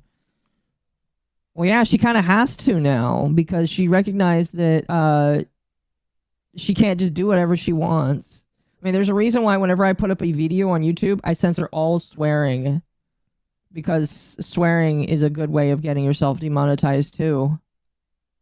Okay, fine, I'll leave. No, you don't have to leave. I have zero doubt they cheated on the search engine. I'll go to have YouTube vids before search. No, yeah, probably. But it's their search. It's their search engine. They can do whatever they want. Actually, that's wrong. Don't take what I say there. That could technically be antitrust. I don't know. Don't quote me on that. Oh, excuse me. Policies against the firearms and the airsoft scene. But I've seen how both communities fight over how either so few people use Rumble or that they can't be bothered to go to another website just to go watch some specific creators that they used to watch on YouTube. It doesn't hurt to post onto Rumble or Pepperbox or Twitter, and honestly a lot of us, including myself, hurt themselves by not doing so. But if you ever thought that YouTube takes any of its competitors seriously, it doesn't. You'd be mistaken. And if YouTube really is outcompeting TikTok now, then their confidence is way beyond anyone's confidence. If YouTube believes that it's confidently outdoing TikTok, then they have no reason whatsoever to care. They don't. Telling you right now, if they believe that they are out, and I believe it, that they are out competing TikTok, or that they are out competing they're out competing TikTok. If that's the case, no, yeah. Yeah, that's excuse me. Apprehension. A great test to see if Rumble picks up more with the general public would be to see how Dr. Disrespect does in the coming months. If Dr. Disrespect somehow flops on Rumble, even with his ravenous fan base that don't care at all about the evidence against him or any of the claims, that will be really telling. I can see that being used against Rumble by a lot of people for sure. I agree. Rumble sucks. Rumble's not good. You commented. Can I tell you something, chat? Rumble picking up Dr. Disrespect is one of the worst things they could have done. Like I will tell you right here, right now, the moment he came out and said that he did like talk to an underage kid, even if there is no context, that's like so bad that it's just bad. You shouldn't do that. You shouldn't pick up something like that, is what I'm trying to say. It's like, move the Rumble. No! Why don't we just make YouTube work? Why don't we just push back against YouTube? How about that? YouTube's awesome. YouTube's way better than Rumble. Just because there's like 5 idiots who make the rules for YouTube doesn't mean the rules can't be changed eventually, right? You know, we just have to be persistent. I don't like Oopaville, and I think that some of what he is saying here is stupid, but he is technically also correct. They didn't post the chat logs. You're never going to see the chat logs. I'm telling you right here, right now, you're never going to see the chat logs. He doesn't want to post them, and in my opinion, that makes him more sus, and that's one of the reasons why I think he sucks. All right? So again, I don't know why Rumble took him. Very dumb of you, Rumble. Very stupid. But they took him. And that just makes it more sus and bad for them. But you know what? They can do whatever they want. If it'll make him money, great. I just don't know how many... I just don't understand how so many conservatives can be okay with that. But you know what? It's whatever. It's whatever, in my personal opinion. And rational and reasonable and not run away to Rumble. Rumble sucks. Come on. In our last chapter, the questions and answers might have been enlightening to some people, or at least reassured some of the theories that were out there already. However, we're taking a look at Mr. Black's questions and answers, and this is the heavy stuff. Mr. Black is an internet safety evaluator from a company called Telus Digital, a partner of Google. This person's job is to review videos that have been flagged, reported, videos that need to be manually reviewed to determine monetization status, and applying or lifting restrictions. Okay, so this is one of the guys that looks at your video if you ask for it to be evaluated. Oh, man. Imagine if this guy's looked at one of my videos and been confused. As he sees is fit by the terms of service. And if you're a creator that's ever had to send a video to be manually reviewed because it was hit for limited monetization, then Mr. Black is the guy who's reviewing your videos along with his coworkers. I did my absolute best to ask as many of the big, hard-hitting questions that someone like this could answer. I even asked a whole bunch of other content creators so I could get some of their questions into this. So hopefully there's stuff in here that you really want to know. And we will be starting with question 1. If shadow banning is truly real, how does it affect a channel? Are there So the same different Breaking levels Bad? or effects that you can trigger? As part of my job, determining the severity of a violation is actually part of my job, and the severity of the punishment scales with how severely we determine the video violates guidelines. The amount of severity, or also what the video is being reviewed for, determines whether or not you get shadow banned, demonetized, or a straight up guideline strike. Question 2. Can you tell me some of the airsoft and firearm creators that you've reviewed content for? I don't care about that. Of the video. Question 4. If a reviewer were to be appointed to a video from a creator they do not like or approve of, what could they do to negatively affect them?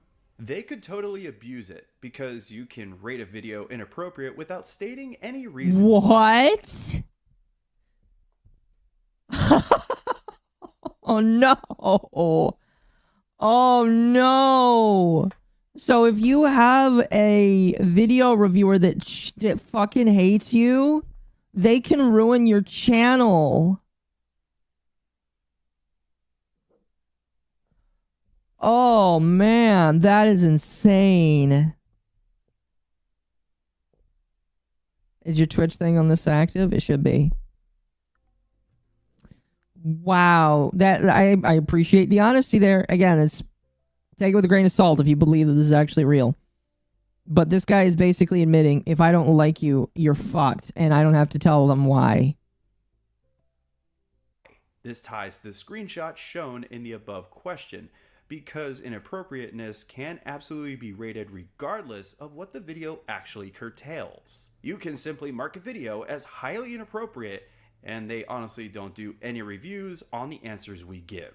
If you ever see a creator get a strike with absolutely no reason why or no explanation, it's because someone here that just doesn't like them and decides that their video is a high degree violation. I could think of a few creators that would be fuming if they heard this as an answer. Knowing that there's no punishment for abusing your power. I definitely could. No, child, your video is a felony because I say so, child. No. Oh man, this really...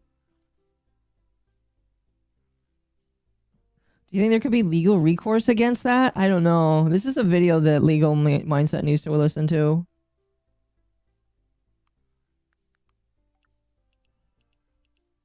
That's insane. Isn't there a Trump war? I have no idea. I had no idea. I'm sorry.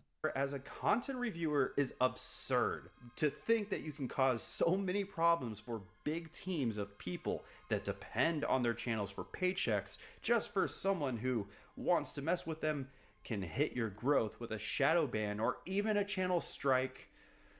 That's unacceptable. Question 5. Can you explain what causes videos that have already been approved by a reviewer to be hit with limited monetization again? I'm going to say later probably on? being Videos that are months or even years old sometimes get sent to me for review. I've literally gotten 2-year-old Russian Badger videos because someone just decides yeah, to it's flag because of them. flagging. If someone decides that your video has aggression or is inappropriate in terms of airsoft, then yeah, your video that may have been considered fine is suddenly no longer fine. Also, funny thing about how limited monetization actually works, YouTube doesn't actually remove ads from your video. They just fucking take all the ad money for themselves. I don't think people talk enough about that part. Oh yeah, that's something that I think everybody knows, is that limited ads is really just you don't get ads on that video.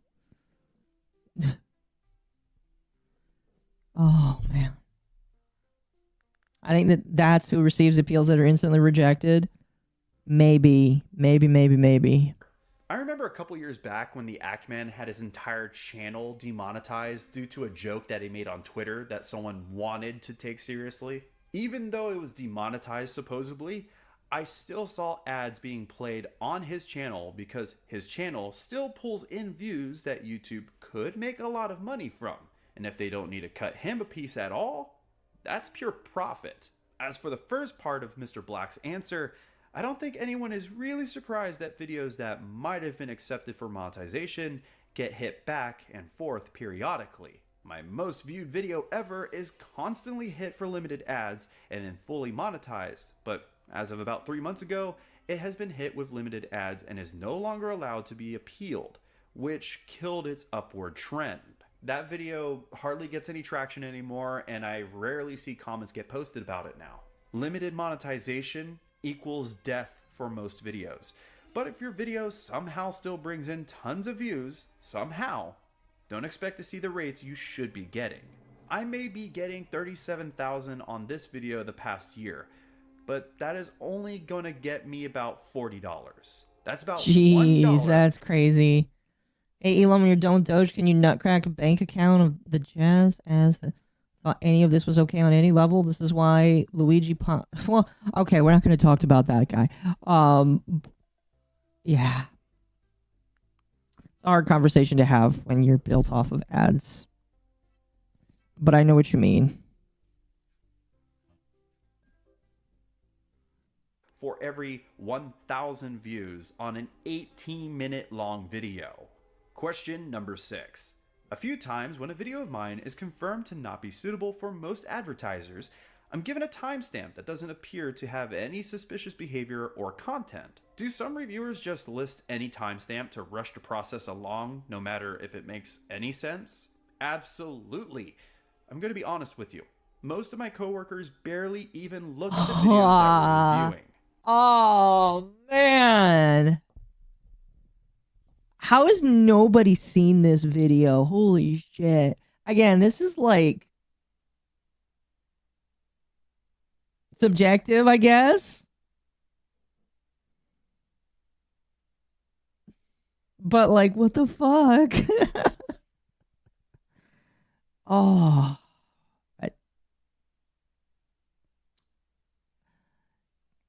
Man, that's crazy. Good to know. Yeah, good to know. I've talked to them, and when this comes up, a lot of them just like to just rush through the whole process. It doesn't help that we're given a timer on how fast we have to complete each video, and sometimes we have 5 minutes to review a multi-hour long video. Here's a screenshot of said timer. The white bar is how long we're given. And as What? see, so they're so they're timed on their shit as well. Man, that's even more insane.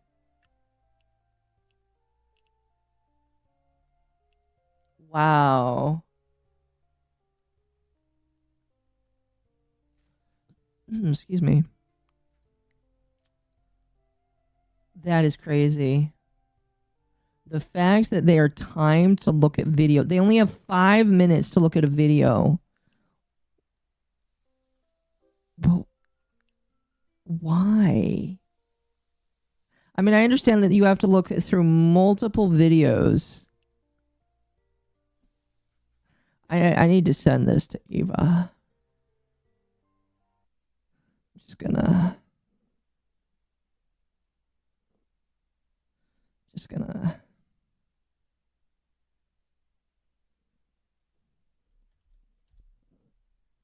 there we go. Gonna send that. Speedrun splits. What's up, Mom? Nothing much. We're listening to a video on internet censorship right now. And a lot of it is kind of crazy. I've gone over it. As you can see here, I got this 30-minute long video and I'm being asked to review it within 1 to 2 minutes. Also, funnily enough, we don't need to watch the whole video to move on to the rating part. We only need to watch part of the video.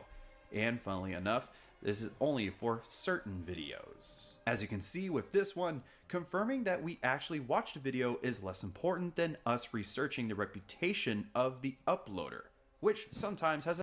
Whoa. My apologies, but like, so the reputation of the person is important too. Holy cow. I saw someone get a channel demonetized because of a chat message that was on screen for 0.6 seconds. That's crazy. I finished a 9-hour OT shift and doing my first late night stream. Have fun with that. As a factor in your video's rating or guidelines violations. This right here might be the most important part of this interview so far. For a very long time, a lot of creators, including myself, wanted to see timestamps given to explain the reasons why our videos get hit with limited monetization, and we got that a couple months ago. But to see that they're not... And now it's just, it doesn't count. Now, nowadays... Sounds like it's inaccurate because I only have like 5 minutes. Only 5 minutes to review this content. That is so shitty.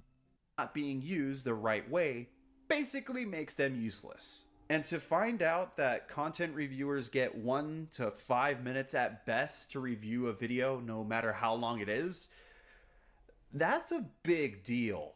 Again, I've heard of a lot of big name YouTubers who have complained for years that some of their videos come back after being sent to review within minutes, despite them being half an hour or more long. And this is how you can verify it. It's not a bot. When people say, oh, it's a bot doing it, no. Now I believe it's a human doing it. How has nobody talked about this? How have nobody talked about this? Thanks, it's useless. Exactly. Wow, that is insane. So imagine, if you would, this combo. I'm a YouTube content reviewer. I get a video to review from a channel I don't like. I don't even watch it. I list a timestamp like this, which is blatantly showing that I didn't watch any of the video, and I hit your channel with a shadow ban or a strike before moving along with my day. I don't need to explain myself to anyone. It's the ultimate go f yourself play. How do you review a video within 1 minute? Within 30 seconds of that, within 30 seconds of an appeal being made at 1:30. See, now I believe it's humans. It is humans doing it. This is crazy.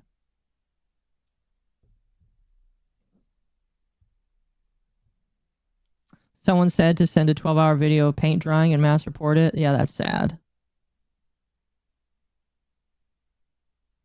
This is insane moment, if you will. Yes. Eastern Standard Time.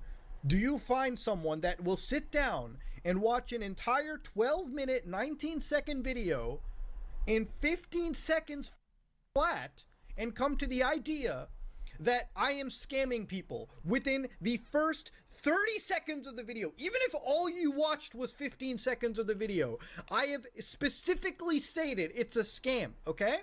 How does it get rejected within 1 minute? So you know what I'm going to do now? I am never, ever going to call out a scam. Ever.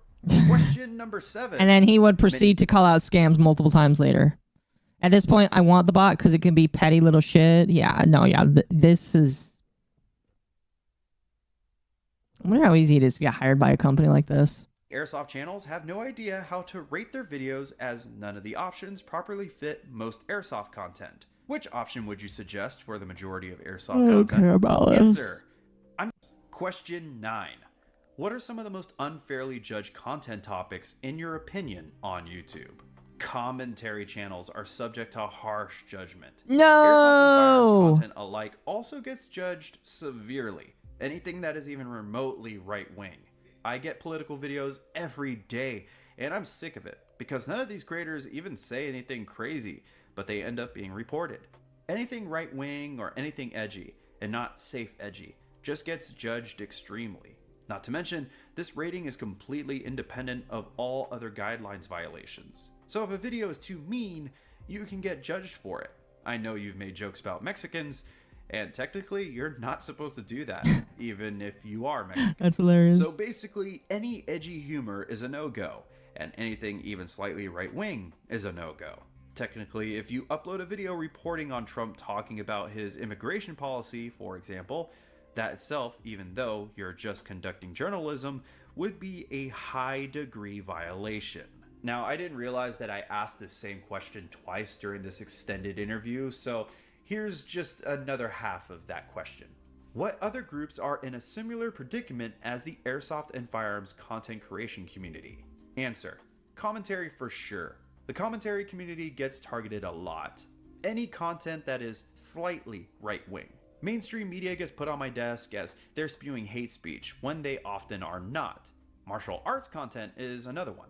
They are not given the same protection that sports content is given. Reenactment groups lack any protections either. Interesting. As you can see here, I'm being asked to review a fitness video, and technically this violates the rules. Fitness content in general is actually more scrutinized than airsoft, because you're not supposed to even say that doing a workout can get you anything, because saying that something can lead to fat loss or muscle growth is a high degree violation for some reason. History content is also... Wait, is it a violation because of fat phobia? Oh, they probably had the auto caption system transcribe the video, and what was written out tripped some auto detection filter. It's possible. It's very possible. Oh. They must watch the video at 20 times speed. Yeah, something like that. Kind of rough because, one, people working here are very biased against it, and two, we don't have time to review videos in full. So even if the video has sources, we might not even have time to watch the whole thing and see that. I think people have this idea that anything that is traditionally masculine is going to be harmful and encourage people to be like... I missed that. Did he say no right-wing channels say anything of substance? No one, like he said, majority, most... I don't know. I don't remember hearing that. I think he said that right-wing channels get intense scrutiny just because, you know. Martial arts answer is surprising. It's not surprising to me. Violent against random people on the street. When I was taking some of the tests to get in, I was basically told that all these forms of content are technically harmful, and I wish I took screenshots. They have this very ridiculous idea that the people that like any of these sorts of things are going to lash out violently against the world if they see these videos. Chat, by you listening to me in a commentary format, you are going to lash out violently in the world. According to this system, you will become a violent criminal that can lash out and do horrible things to people. Again, how the fuck has nobody talked about this? This is insane. This answer really got me curious about how channels like Simple History or Alternate History Hub are really treated. Because I've heard both of those channels complain about YouTube demonetization and suppression before, and I think I even heard Mark Felton talk about this a couple times as well. I've seen Simple History post about how several of their videos have to be either altered or have to be re-uploaded onto a different site entirely due to the terms of service situations. And if you normally make videos about alternate history regarding communism, Nazi Germany, or some other slightly unfavorable things, I think you'd have some problems from time to time. By the way, I really love all three of these channels. I am curious about if fitness channels normally have as much trouble as Mr. Black is alluding to. I don't have any fitness YouTuber friends at all, but if they really do have these problems and they're hearing this answer, I'm sure that someone out there is pissed. Okay, next up is a really big question that several other YouTubers have asked me to ask Mr. Black. Number 10, how much does political bias really affect what is and what isn't suppressed or approved for full monetization? Does it come down to the specific reviewer and their biases, or the management of Google/YouTube? Now, either way this is answered, I'm sure there's going to be a lot of comments completely disagreeing with how Mr. Black answers this, but here we go. We are told what we are supposed to do, as I've shown above, and I think there is a clear bias in management that also aligns with most of the staff who don't really question it. I think we get a lot of personal freedom because they know that most of the staff is kind of on board with a lot of leftist ideology, and even if we aren't, there's a lot of clear wording and leanings to try to push you into making your answers that way. They do want us to be biased a certain way politically. Not to mention, I get literally no left-wing videos to review. I can point to countless times YouTubers like Ethan Klein and Hasan Piker say things that do violate guidelines, but not a single one of those YouTubers ever turn up for me to review. Then as a follow-up, I later asked, while teasing this interview, a few people were concerned about your political views and that they don't see you as a reliable source anymore due to them. Do you think that any of your more liberal coworkers would ever care to answer some questions that I've asked you thus far? And why should people trust what you have to say? Answer. Honestly, I'm worried that my coworkers will get me fired if I come forward with this myself, which is why I haven't already. I'm sure it definitely would be Just blatantly saying it. This, but like I've said, Chat, this isn't YouTube. This is an outside group of people that review their videos. This is a third-party group of people. This isn't actually YouTube. I mean, like, you know, either way, it's still crazy. But this isn't actually YouTube. So, I feel like these rules are breaking some sort of law. You'd have to find that law, because I don't know what law they would be breaking, honestly. So, I feel bad for this little guy here. He needs to get unfrozen. I can't risk them going to management and telling them that I've been talking about this. I get that people will see that I'm biased, and I can admit that I have a certain degree of bias. But it's because of that I'm actually coming forward about this. It's why I'm willing to make this huge risk and explain what happens behind the scenes, which is a huge risk towards my income, as this is my only source of income. I'm already risking enough by showing you videos that I've reviewed, since they may be able to trace that back to me, since they do keep record of that. And I don't want to just completely shoot myself in the foot here. I would also say that my political views are more nuanced than simply Republican or conservative or anything like that. But it's kind of irrelevant. It's more important that these airsoft and gun YouTubers understand what's actually going on, so that their channels can have a future. There is a problem that is happening behind the scenes, and people who are anti-gun aren't going to see that as a problem, or say anything about it. I will openly say that I am both pro-gun and pro-airsoft, but many people in my space are openly against it. They see it as like some revolutionaries training to overthrow the government, or are apathetic and don't care. They're not going to say anything. They're just going to pick whatever degree they feel your video violates the guidelines and let you suffer the consequences. Ultimately, I intend to continue gathering more screenshots because I do believe in providing actual evidence. I understand that some people may not trust me simply because of what I believe in, but I'd say really just look at the screenshots I've provided. It would be much easier to simply claim that I am lying, but I can easily take screenshots as well as video of me working if necessary. I'm doing what I can from the inside, but if you're a YouTuber making gun or firearm content, these are things that you should definitely know and at least take into consideration. I would say that he definitely has a point here.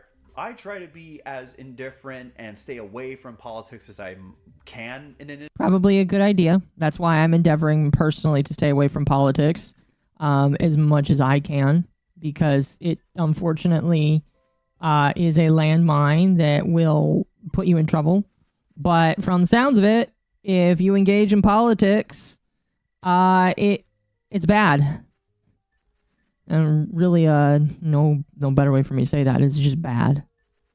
Holy cow.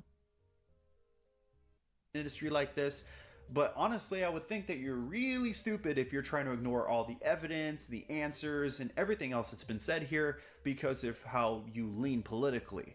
I, for one, don't think that all left-leaning Americans are anti-gun. The world isn't Twitter. We tend to see the absolute worst political weirdos from both sides of the internet. And we think everyone is like that, and I've always hated that about social media or big name news sources who try to make every person I'm going to bed. Have a good night. Community into some kind of radical Looney Tune that wants to abuse kids, or how all kids nowadays in universities are pro-communism. Just like how God Tags, thank you for the gift membership. Very much appreciated. You have a good night, sir. how I hate seeing someone trying to shame all Republican voters of hating all women or a million other bogus newsline stuff. I've always hated this. I hate the my team tribalism bullshit. Always disliked it. And I have friends every election year act like jerks to me because I don't outright come forward with who I'm going to vote for. But my point is, we should give Mr. Black some credence as he submitted screenshots after screenshot to back up his claims. And if you still don't want to believe him because he said something that hurts your political feelings, then I don't know what to say. He's one of the very few people that were willing to offer his services with proof when everyone else just gave me a copy and paste nothing burger of an answer. Next, the That's really nice of him. chunk of questions are on your screen right now. I'm trying to tidy this up as the amount of information I've gathered is staggering to say the least. I can imagine that a lot of people are simply listening to this video. But let's get into the first of the last 2 segments of questions, starting off with 5 that should cover the rest of shadow banning and suppression questions before we cover 5 questions that don't really fall into any real category. Again, take a look at the very end of this video for a few questions that I didn't think were the most important but still enlightening from my 3 anonymous sources. Alright, so let's start with this. Number 12. How does shadow banning really work? Can you only suppress a singular video or an entire channel by the selection of a single option? How complex is it? It depends on how the task is given to me. Sometimes I'm asked to only review a single video. I'm glad this is coming out. Hopefully one day this kind of thing will be a thing of the past. As well as the I mean, impossible. I think the problem is this guy's got 15,000 views on this video. It was probably rate limited. And I only laugh because I don't know. It's crazy. Oh. It's just kind of crazy that it's coming from an airsoft channel. By the same token, you know, I kind of understand why. I don't know. I don't know. That's a good indication that the entire channel is up to be shadow banned. Question number 13. A lot of people don't believe in such a thing as a shadow ban on YouTube. What would you say to this? Shadow bans can definitely be issued out. I would say one surefire way to know is to get a different device with a different IP address on an account that you've never used or is connected to any other YouTube account and search for your own content using the exact title. If you don't show up, which I have seen happen to a few channels, then you're definitely shadow banned. It can also be more mild, as again, we rate violations based on severity, and punishments definitely scale to the severity of the violation. YouTube gives you a you way only to laugh check because how otherwise many you people are cry. watching Yeah. from YouTube recommendations. If you get some egregiously low numbers as compared to direct search and external links, then you are probably hit with a low degree violation as compared to a medium degree one. Number 14. What can a content reviewer do to suppress a piece of content? i.e., not allowing it to be pushed to subscribers, unsearchable, not allowed to appear on the home screen, or in recommendations. The way it works is that by giving it a bad rating, the content is set up to be punished. For people in my position, it works in degrees and the punishment is assigned based on the degree. But for people in some of the better, higher paying positions, they have much more freedom on what actually happens, but they are scrutinized more for their work than someone in my position. Generally, all the things mentioned are given if you get either a low or medium degree violation. We can also list specific violations in comments to say what is specifically wrong with it. And here is where you see stuff like nonsensical timestamps to say that there is a violation at a certain part of a video even though there isn't one, because this comment system is looked at but not checked by higher ups, who would often see that and think that the reviewer actually looked at the video, when they may have just put something there to make it seem like they actually watched the video. I'm leaning more and more into the idea that the lack of verification really runs deep when it comes to content reviewers. A lot of the problems here seem to be in line with what people... Again, I think this is something that needs to be reviewed. Like, I'm going to share this with a few people because this is something more people need to pay attention to. Likes of the Yippee can eat a burger? Yes, please. Yeah. Like the video. And if you feel like it, super chats for the Yippies to go to Yip Donald's. Expressed would happen when YouTube was advertising the community reviewer program forever ago. And if I'm not mistaken, I remember a story of a Twitch streamer who was allowed to review content but ultimately just got a lot of channels into trouble just because she didn't like them. I'll look for the story if I can and put it on screen, but that was a blatant... Ultimately, that person didn't do really anything, and they got fired from their job. What is happening to a degree in Mr. Black's office. Question 15. Many people reported that the first exposed video of Dogpack 404... Does this help or hinder the trash taste we don't delete comment statement? I don't know. I would say it really just probably doesn't matter in my personal opinion. Or against MrBeast couldn't be found by looking it up in the search bar despite the massive amount of views it was getting.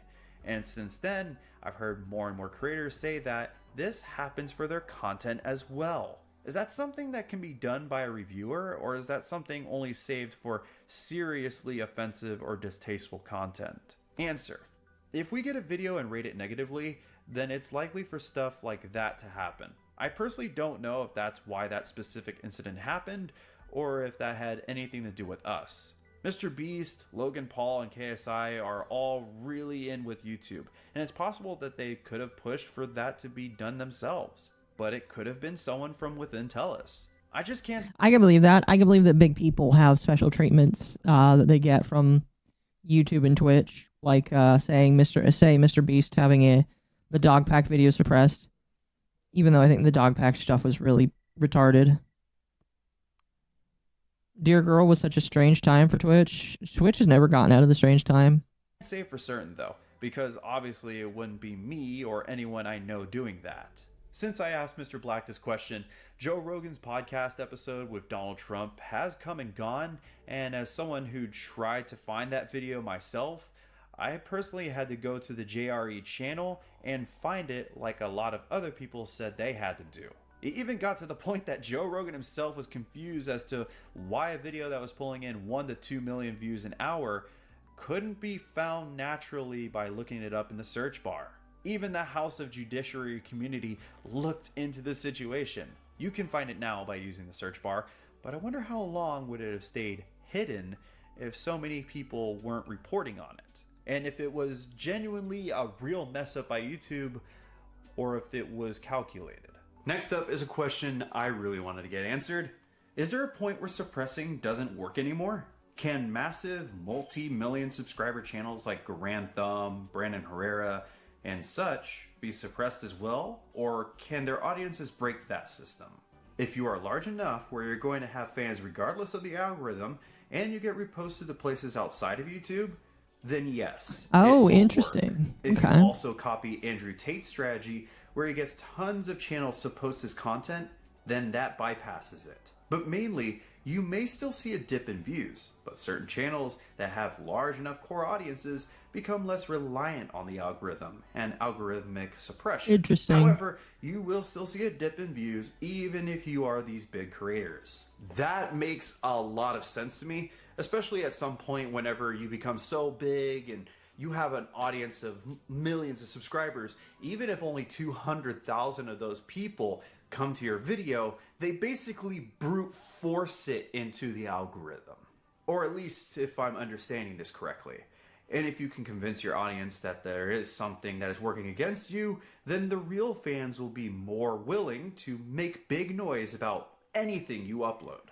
Mr. Black then goes on to say, I guess the best way to explain it is that it will disproportionately affect smaller creators. Bigger creators will be affected, but they can basically weather the storm, whereas this could be career-ending for smaller creators if they get hit with suppression too much. Creators like Grand Thumb and Brandon Herrera do end up as creators for me to review, and I do think that they would be bigger if their videos weren't being sent here. But they do extremely well for themselves regardless, albeit they That's could interesting. be doing much, much better. Look at Leafy. That is really interesting to think of. That statement alone, I don't know if that would open up YouTube or even this third-party company to a lawsuit from somebody like Brendan Herrera, but that comment alone could just be like, I could hear the potential for a lawsuit where they're like, these comments from this video are saying that your suppression is leading us to null growth, and that is damaging to our business prospects. I don't know if that would do anything. Probably wouldn't do anything, but I could definitely see a argument like that made. I don't know. I don't know if that's an argument you can make. But I could definitely see something like that going on. Like if I'm Brandon Herrera, I'm like, I kind of want to go after YouTube for some of these comments here. You know what I mean? I could definitely see that. in 2016, and then his views in 2017 to 2020, just for proof of this. For any of the commentary channels that are watching this, I'm sure there's a lot of opinions to be made about Leafy, but I'll let that argument be somewhere else. But what we're told here is that unless your audience is somewhere in the millions, where you can circumvent the losses from suppression, then you're going to have a much harder time growing. Brandon's awesome. I don't watch his content, so I couldn't know. Thumb, I know, posts a lot about the troubles that he's had on YouTube. So I'm curious as to what he might think about his numbers if he was allowed to grow naturally. I also wonder if our largest creators in Airsoft would agree to what I've been told here. I don't want to possibly publicly shame or embarrass any of my fellow creators in the Airsoft community, but I've been really nosy the past year and have noticed so many of our largest creators on a downward path. Where certain creators would almost always break 1 million views no matter what they uploaded, they're now getting around 200 to 400,000 views. Still really good, but nowhere near what they used to pull in. You'll still have 1 or 2 videos pop off and go viral no matter what, and that's where I believe some of this viewer suppression gets broken. I've had talks with one of the most successful Airsoft creators in the United States. Gotta have a chat with the elf. I gave her the video. Pull in millions of views on anything they upload, and now just forwarding this over to him, and with the amounts of contacts he has, it can lead to empty suit, master, jumping, sinking ships. Was a current head of YouTube. Maybe. I don't know. Yeah, send this to Brandon Herrera. Have him look over it. Yeah, that comment alone saying, oh, he might be bigger if he wasn't suppressed. That is big enough, I think, for people to, that is big enough. I don't know. I told Ava to take a look at it. Maybe she'll react to it. It's definitely something that more people need to be paying attention to. This video right here, I can't believe that this is like not been. I can't believe I didn't hear about this. Like, it was one of my commenters gave this to me and said, "Look at this," and I'm like, "What's this?" I'm so glad that they did that, because holy shit, this is insane.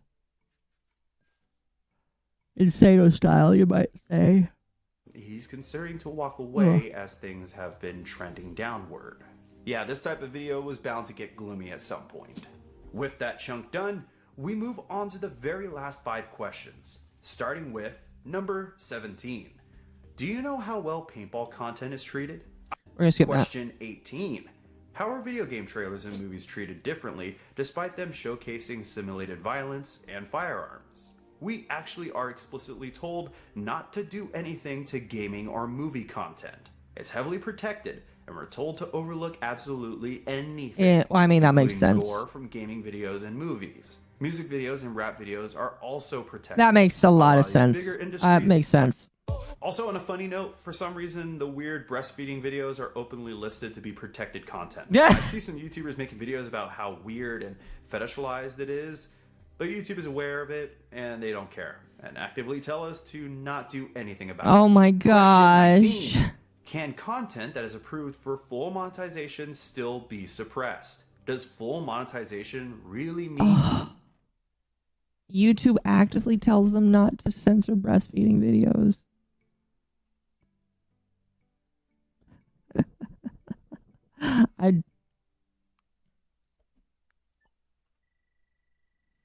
I don't got no response for that one, chat. Your content won't be held back unnaturally? Yes, any and all videos can be suppressed. Pretty much anything can end up on my desk, even from YouTubers who don't even bring up their monetization status. We aren't told anything about the monetization status of the video, at least in my position. And videos that may have been approved and monetized for years even can end up flagged and given to us to review. Question 20. People have said that I should just include warnings at the beginning of my videos to assure YouTube and Google employees that my content is about airsoft and not real firearms. Would that matter at all? And why or why not? It doesn't matter. Warnings really don't make a difference, and even simulated aggression is considered bad. Yeah, I kind kind of of people figured. with guns shooting at each other, and even if it's staged, it's a violation. I'm sorry to all the airsoft creators that think that putting That's warnings sad. at the beginning of their videos makes a difference. It doesn't. Okay, here's After some bonus testing, I questions. determined that there is an AI that can detect the shape of firearms or anything firearm shaped like most airsoft replicas. Do you know anything about this? No, I don't know anything. These are just airsoft questions. We're but gonna it skip doesn't them. surprise me. If there ever was to be an airsoft... Okay, I think these are just airsoft questions. All right, we're gonna end it there. But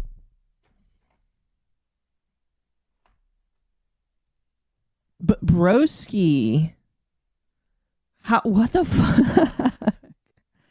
I got no words for this. I got no words whatsoever. The kind of revelations, I guess you could say. My response is Deus Volt.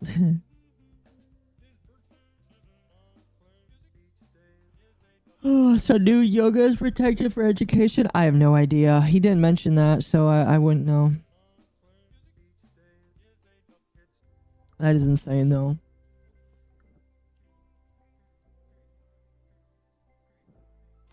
That is wildly insane.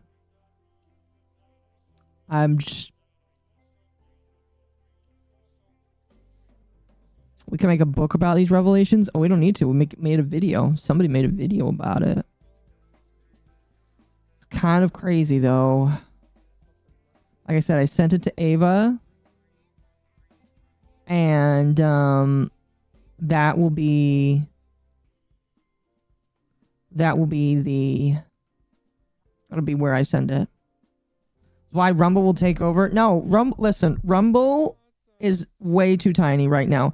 Not only is Rumble way too tiny, they use Path as their upstream. And fun fact, by the way, chat, Path is bankrupt right now. Path is going out of business. And the fact that they are not changed what their upstream is kind of bothering me.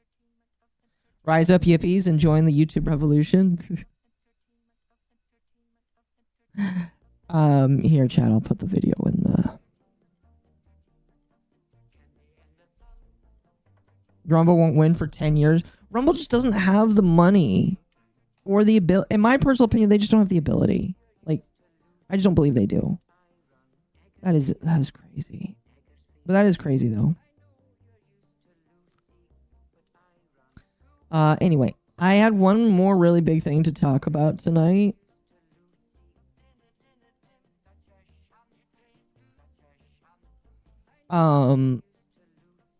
Somebody asked me to talk about Shrek. I'm not going to talk about Shrek tonight. Well, maybe we'll talk about that tomorrow.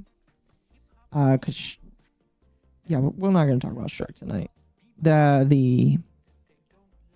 Yeah, I just don't feel like talking about Shrek tonight. It's inevitable, sure. Let's talk very briefly about MrBeast. And then I'm going to send you guys to Mizu. Because Mizu's having the gatekeeping stream. Actually, Mizu has people. I'm going to send you to Mall.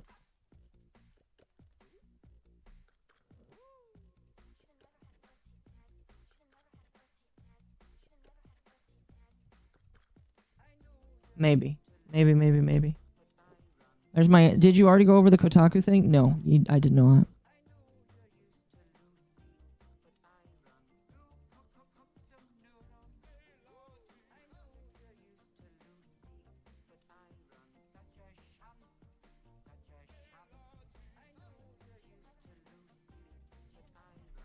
Oh, she does not have it open. Amalgamate, you need to open up your stuff. I'll just send you to Mizu then.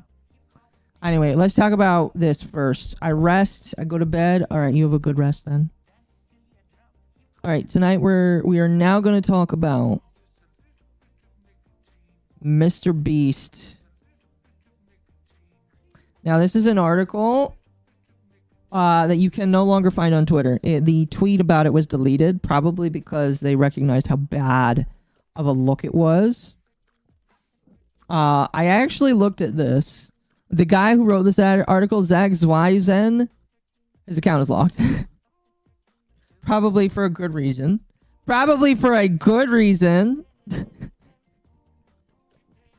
After this thing came out, I would log my account too. So, if you are curious what happened, this is really the best archive of the tweet. Kotaku put out an article, and the headline is, "Life is so much better when you're broke." And it is a very poor articulation of that. Basically, they wrote an article about an hour and a half long stream where MrBeast Jimmy talks about a lot of different things here. The article's headline was way different than it is now. Is this the final can of raid to kill the cockroach formerly known as Kotaku? No. Kotaku will be around until Kotaku is literally run out of business. Alright? They will not disappear. So, we'll go over this really quickly. But I was thinking about watching Rev's video on it. I'm not going to do that. We're just going to talk about this. But yeah, MrBeast retweeted this picture where he's, obviously somebody was upset. Because, most people don't read more than headlines. Most people don't read more than headlines, which is, as par for the course, And MrBeast came out and said, "A new site lied and said I said life is much better when you're broke, which I didn't say. Now I'm waking up to millions of people believing the lie and hating me. Being famous is so much fun." And instead, this is what he decided to say. So we're gonna reverse that. It's really killing me, to be honest. It was like so much easier when you're, bro, if you don't travel constantly, life is so easy when you just wake up in your own bed and waking up in your own bed and working 15 hours in, your office, whatever. So easy compared to... So if you heard that, he doesn't even say broke. He says bro. And the context is he's talking about how messed up he is from traveling for 2 weeks straight and that he prefers working in the office himself. So yeah, nothing to do with broke. But this entire article misquotes him, then uses it as clickbait in the title when he didn't even say anything about being broke. Just excellent journalism from Kotaku here. Excellent journalism. The article's been up for over a week and still hasn't been corrected. Hundreds of thousands of people are shitting on him for something he didn't even say. Yeah, so Kotaku misquoted what he said massively.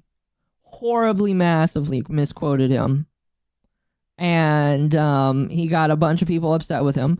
And I will say, there's a lot of stuff you can criticize Jimmy over, especially recently. I've heard that when it came to the Beast games, there's a lot of shit that kind of happened, and it was bad. But you cannot just misquote him, because then it makes him easier to defend, and that's not good. Kotaku's journalistic integrity 404, yes. Rev talked about it, yes. So yeah. Yeah, that was really bad. So what's funny is I don't even think it mentions it in the real article. I parsed through this article here. I want to read it real quickly. But the entire article is talking about how he talks about his struggles of jumping around all the time. And I will be completely honest with you. Yeah, there's probably a lot of struggles when it comes to being a content creator, and you have to jump around all the time and create content. I can't imagine it's really good for his health. Probably not really good for his health, in my personal opinion. So, I can agree with the dude when he says that. Journalism, what a joke. I know, right? I know. This is why you gotta cite your sources better. By the way, this is the whole video here. It's an hour and 43 minutes long. It's long. So, here, I'm gonna parse out some of this here. In an interview published on the YouTube channel Diary of a CEO, MrBeast responded to his many critics and haters. The more good you do, the more people think you are secretly evil, which, you know what? I can agree with that. This is why you need to be, in my personal opinion, just be a little bit more in the middle. Be a little bit more in the middle. People will think you're less evil.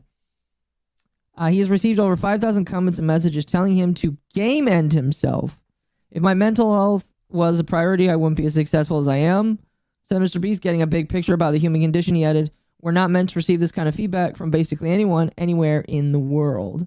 Elsewhere in the conversation, MrBeast claimed that his job was killing him because he doesn't ever stop working. "I work every hour. My eyes are awake," said the creator. "The average person does not want to live this life in my head just working all the time, and they probably would just ask themselves, why am I working all the time? I don't do anything else." Yeah, I will tell you, chat, the minute YouTube stops being fun for me, I'm going to parse back from it. Because, it's fun for me right now. But if it stops being fun, I'm going to pull back, make it more fun, because I can't treat it like a job. I have to treat it like it's fun. That's why, like, I will go professional one day with it, but I can't treat it like this. I have to treat it like something I want to do, not like a 9 to 5 that I'm forced to go to, if that makes sense. I get sick all the time, like random razzage and stuff like that, said the creator, so it's pretty brutal, to be honest, and then it randomly clears up sometimes. It just makes you very sick, very tired. Hurts like crazy because it gets very inflamed and feels like someone's stabbing me in the gut with a knife constantly. That sucks. So yeah, like this entire article doesn't mention him talking about being poor. Doesn't talk about that whatsoever. Here's the correction. I love that they threw up the correction. So this was updated 7 hours ago. I don't know when this was originally posted. It's kind of dumb that it doesn't show that, but you know, that's just Kotaku, in my personal opinion. So, as of 7 hours ago, a prior version of this article incorrectly quoted MrBeast saying easier when you're broke when speaking about the challenges of his current lifestyle. The misquote came from a transcript provided by PR for the Diary of a CEO podcast ahead of the episode's airing. So they didn't even wait. They didn't even wait for the episode to air. I don't know if beg is the right word. They asked for this channel's script to then write a video with. All right. It was a pre-fire. Yeah, this was written before it even went live. They gambled on AI transcripts and lost. Yeah, I don't know. Again, like the guy who wrote this article, this guy right here. He still says he's a writer for Kotaku. If that's how bad he did, we'll see how long that lasts.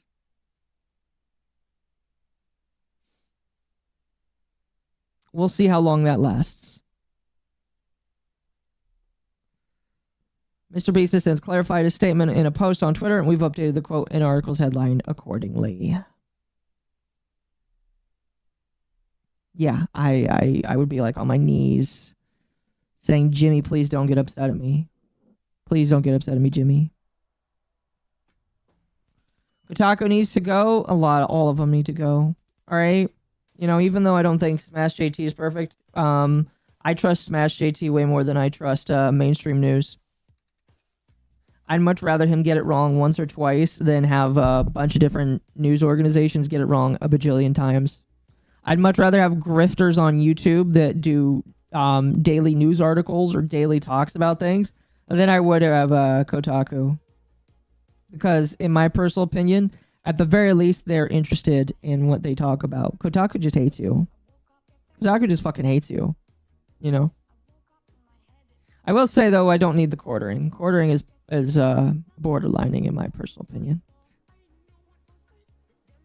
But anyway, that's besides the point. But yeah, that was just good job, Kotaku.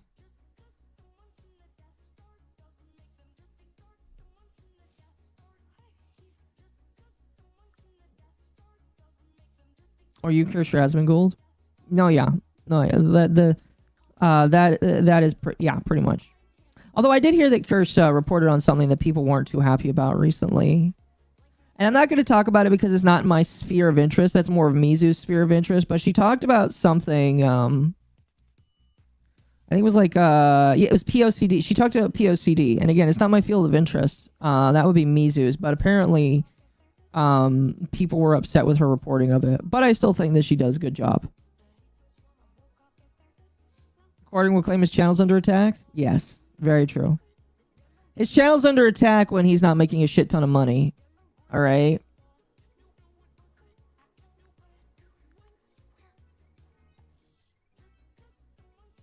So. Yeah, I think I'll let Mizu talk about that if he wants to, because the POCD thing is not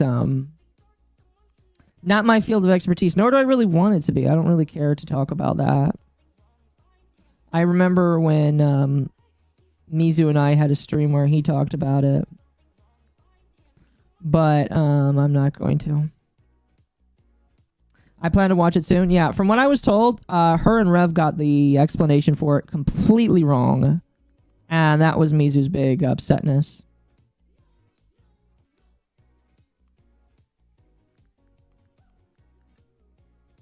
is that it was not properly reported on.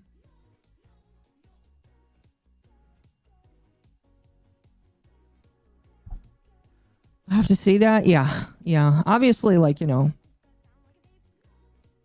watch objectively, but according to Mizu, they were wrong about it, so.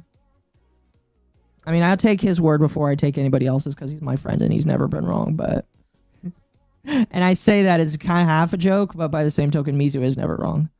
If Mizu is never wrong, like, I'm always afraid of the next person that he's like, I feel weird about that person. No one is perfect. Mizu is. No, I'm just kidding.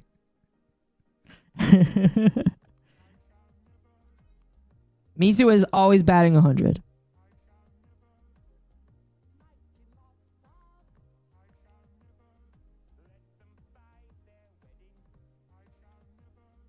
Okay, Halo. Go right ahead.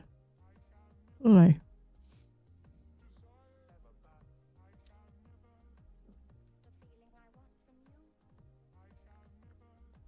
Anyway.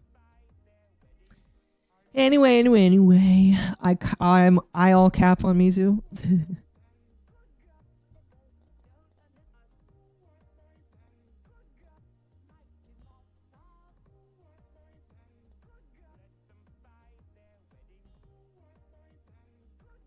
Night. You have a good night. If you're gonna leave now, have a good night. We are gonna finish up here soon. We're all getting sleepy. Yeah, is everybody just tired tonight? Come on, guys. It's Saturday.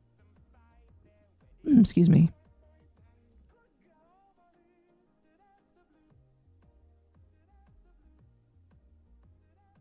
You can't out-tech the tech priest.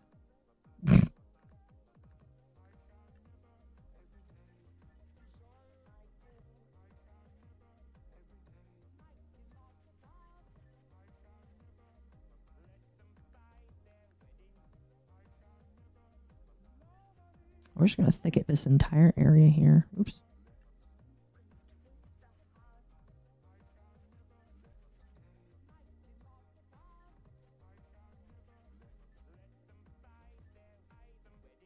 You can't out-tech me? Exactly.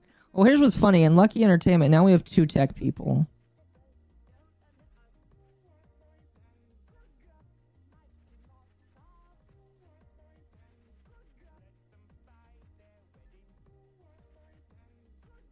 I don't know how I feel about that, honestly.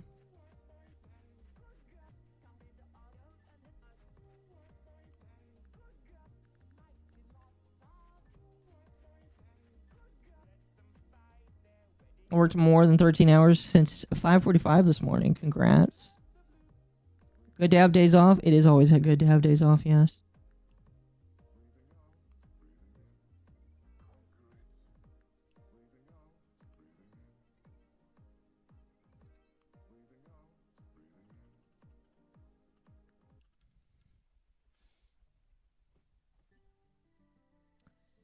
Anyway, I think we've gone for long enough. I think I'm going to send you guys over to Mizu.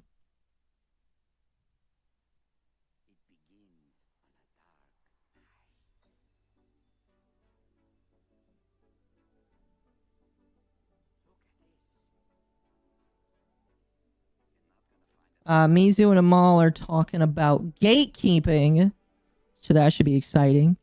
I will be back tomorrow for Nightwave. Make sure to, by the way, if you haven't yet, like the stream. Subscribe if you haven't already. Very much appreciative of everybody that's been here today. Make sure you become a member if you have not already. Oh my goodness, Sneaky. Thank you for the $9.99. You came in right at the end. My apologies. My apologies. You came in right at the end there. I am so sorry. I feel really bad that you came in right at the I feel like I have to go for at least another minute or 2 more because you came in. But thank you so much. I appreciate that.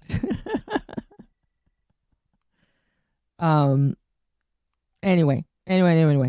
Like I said, make sure you like, subscribe, all that good stuff. I'll be back tomorrow for Nightwave.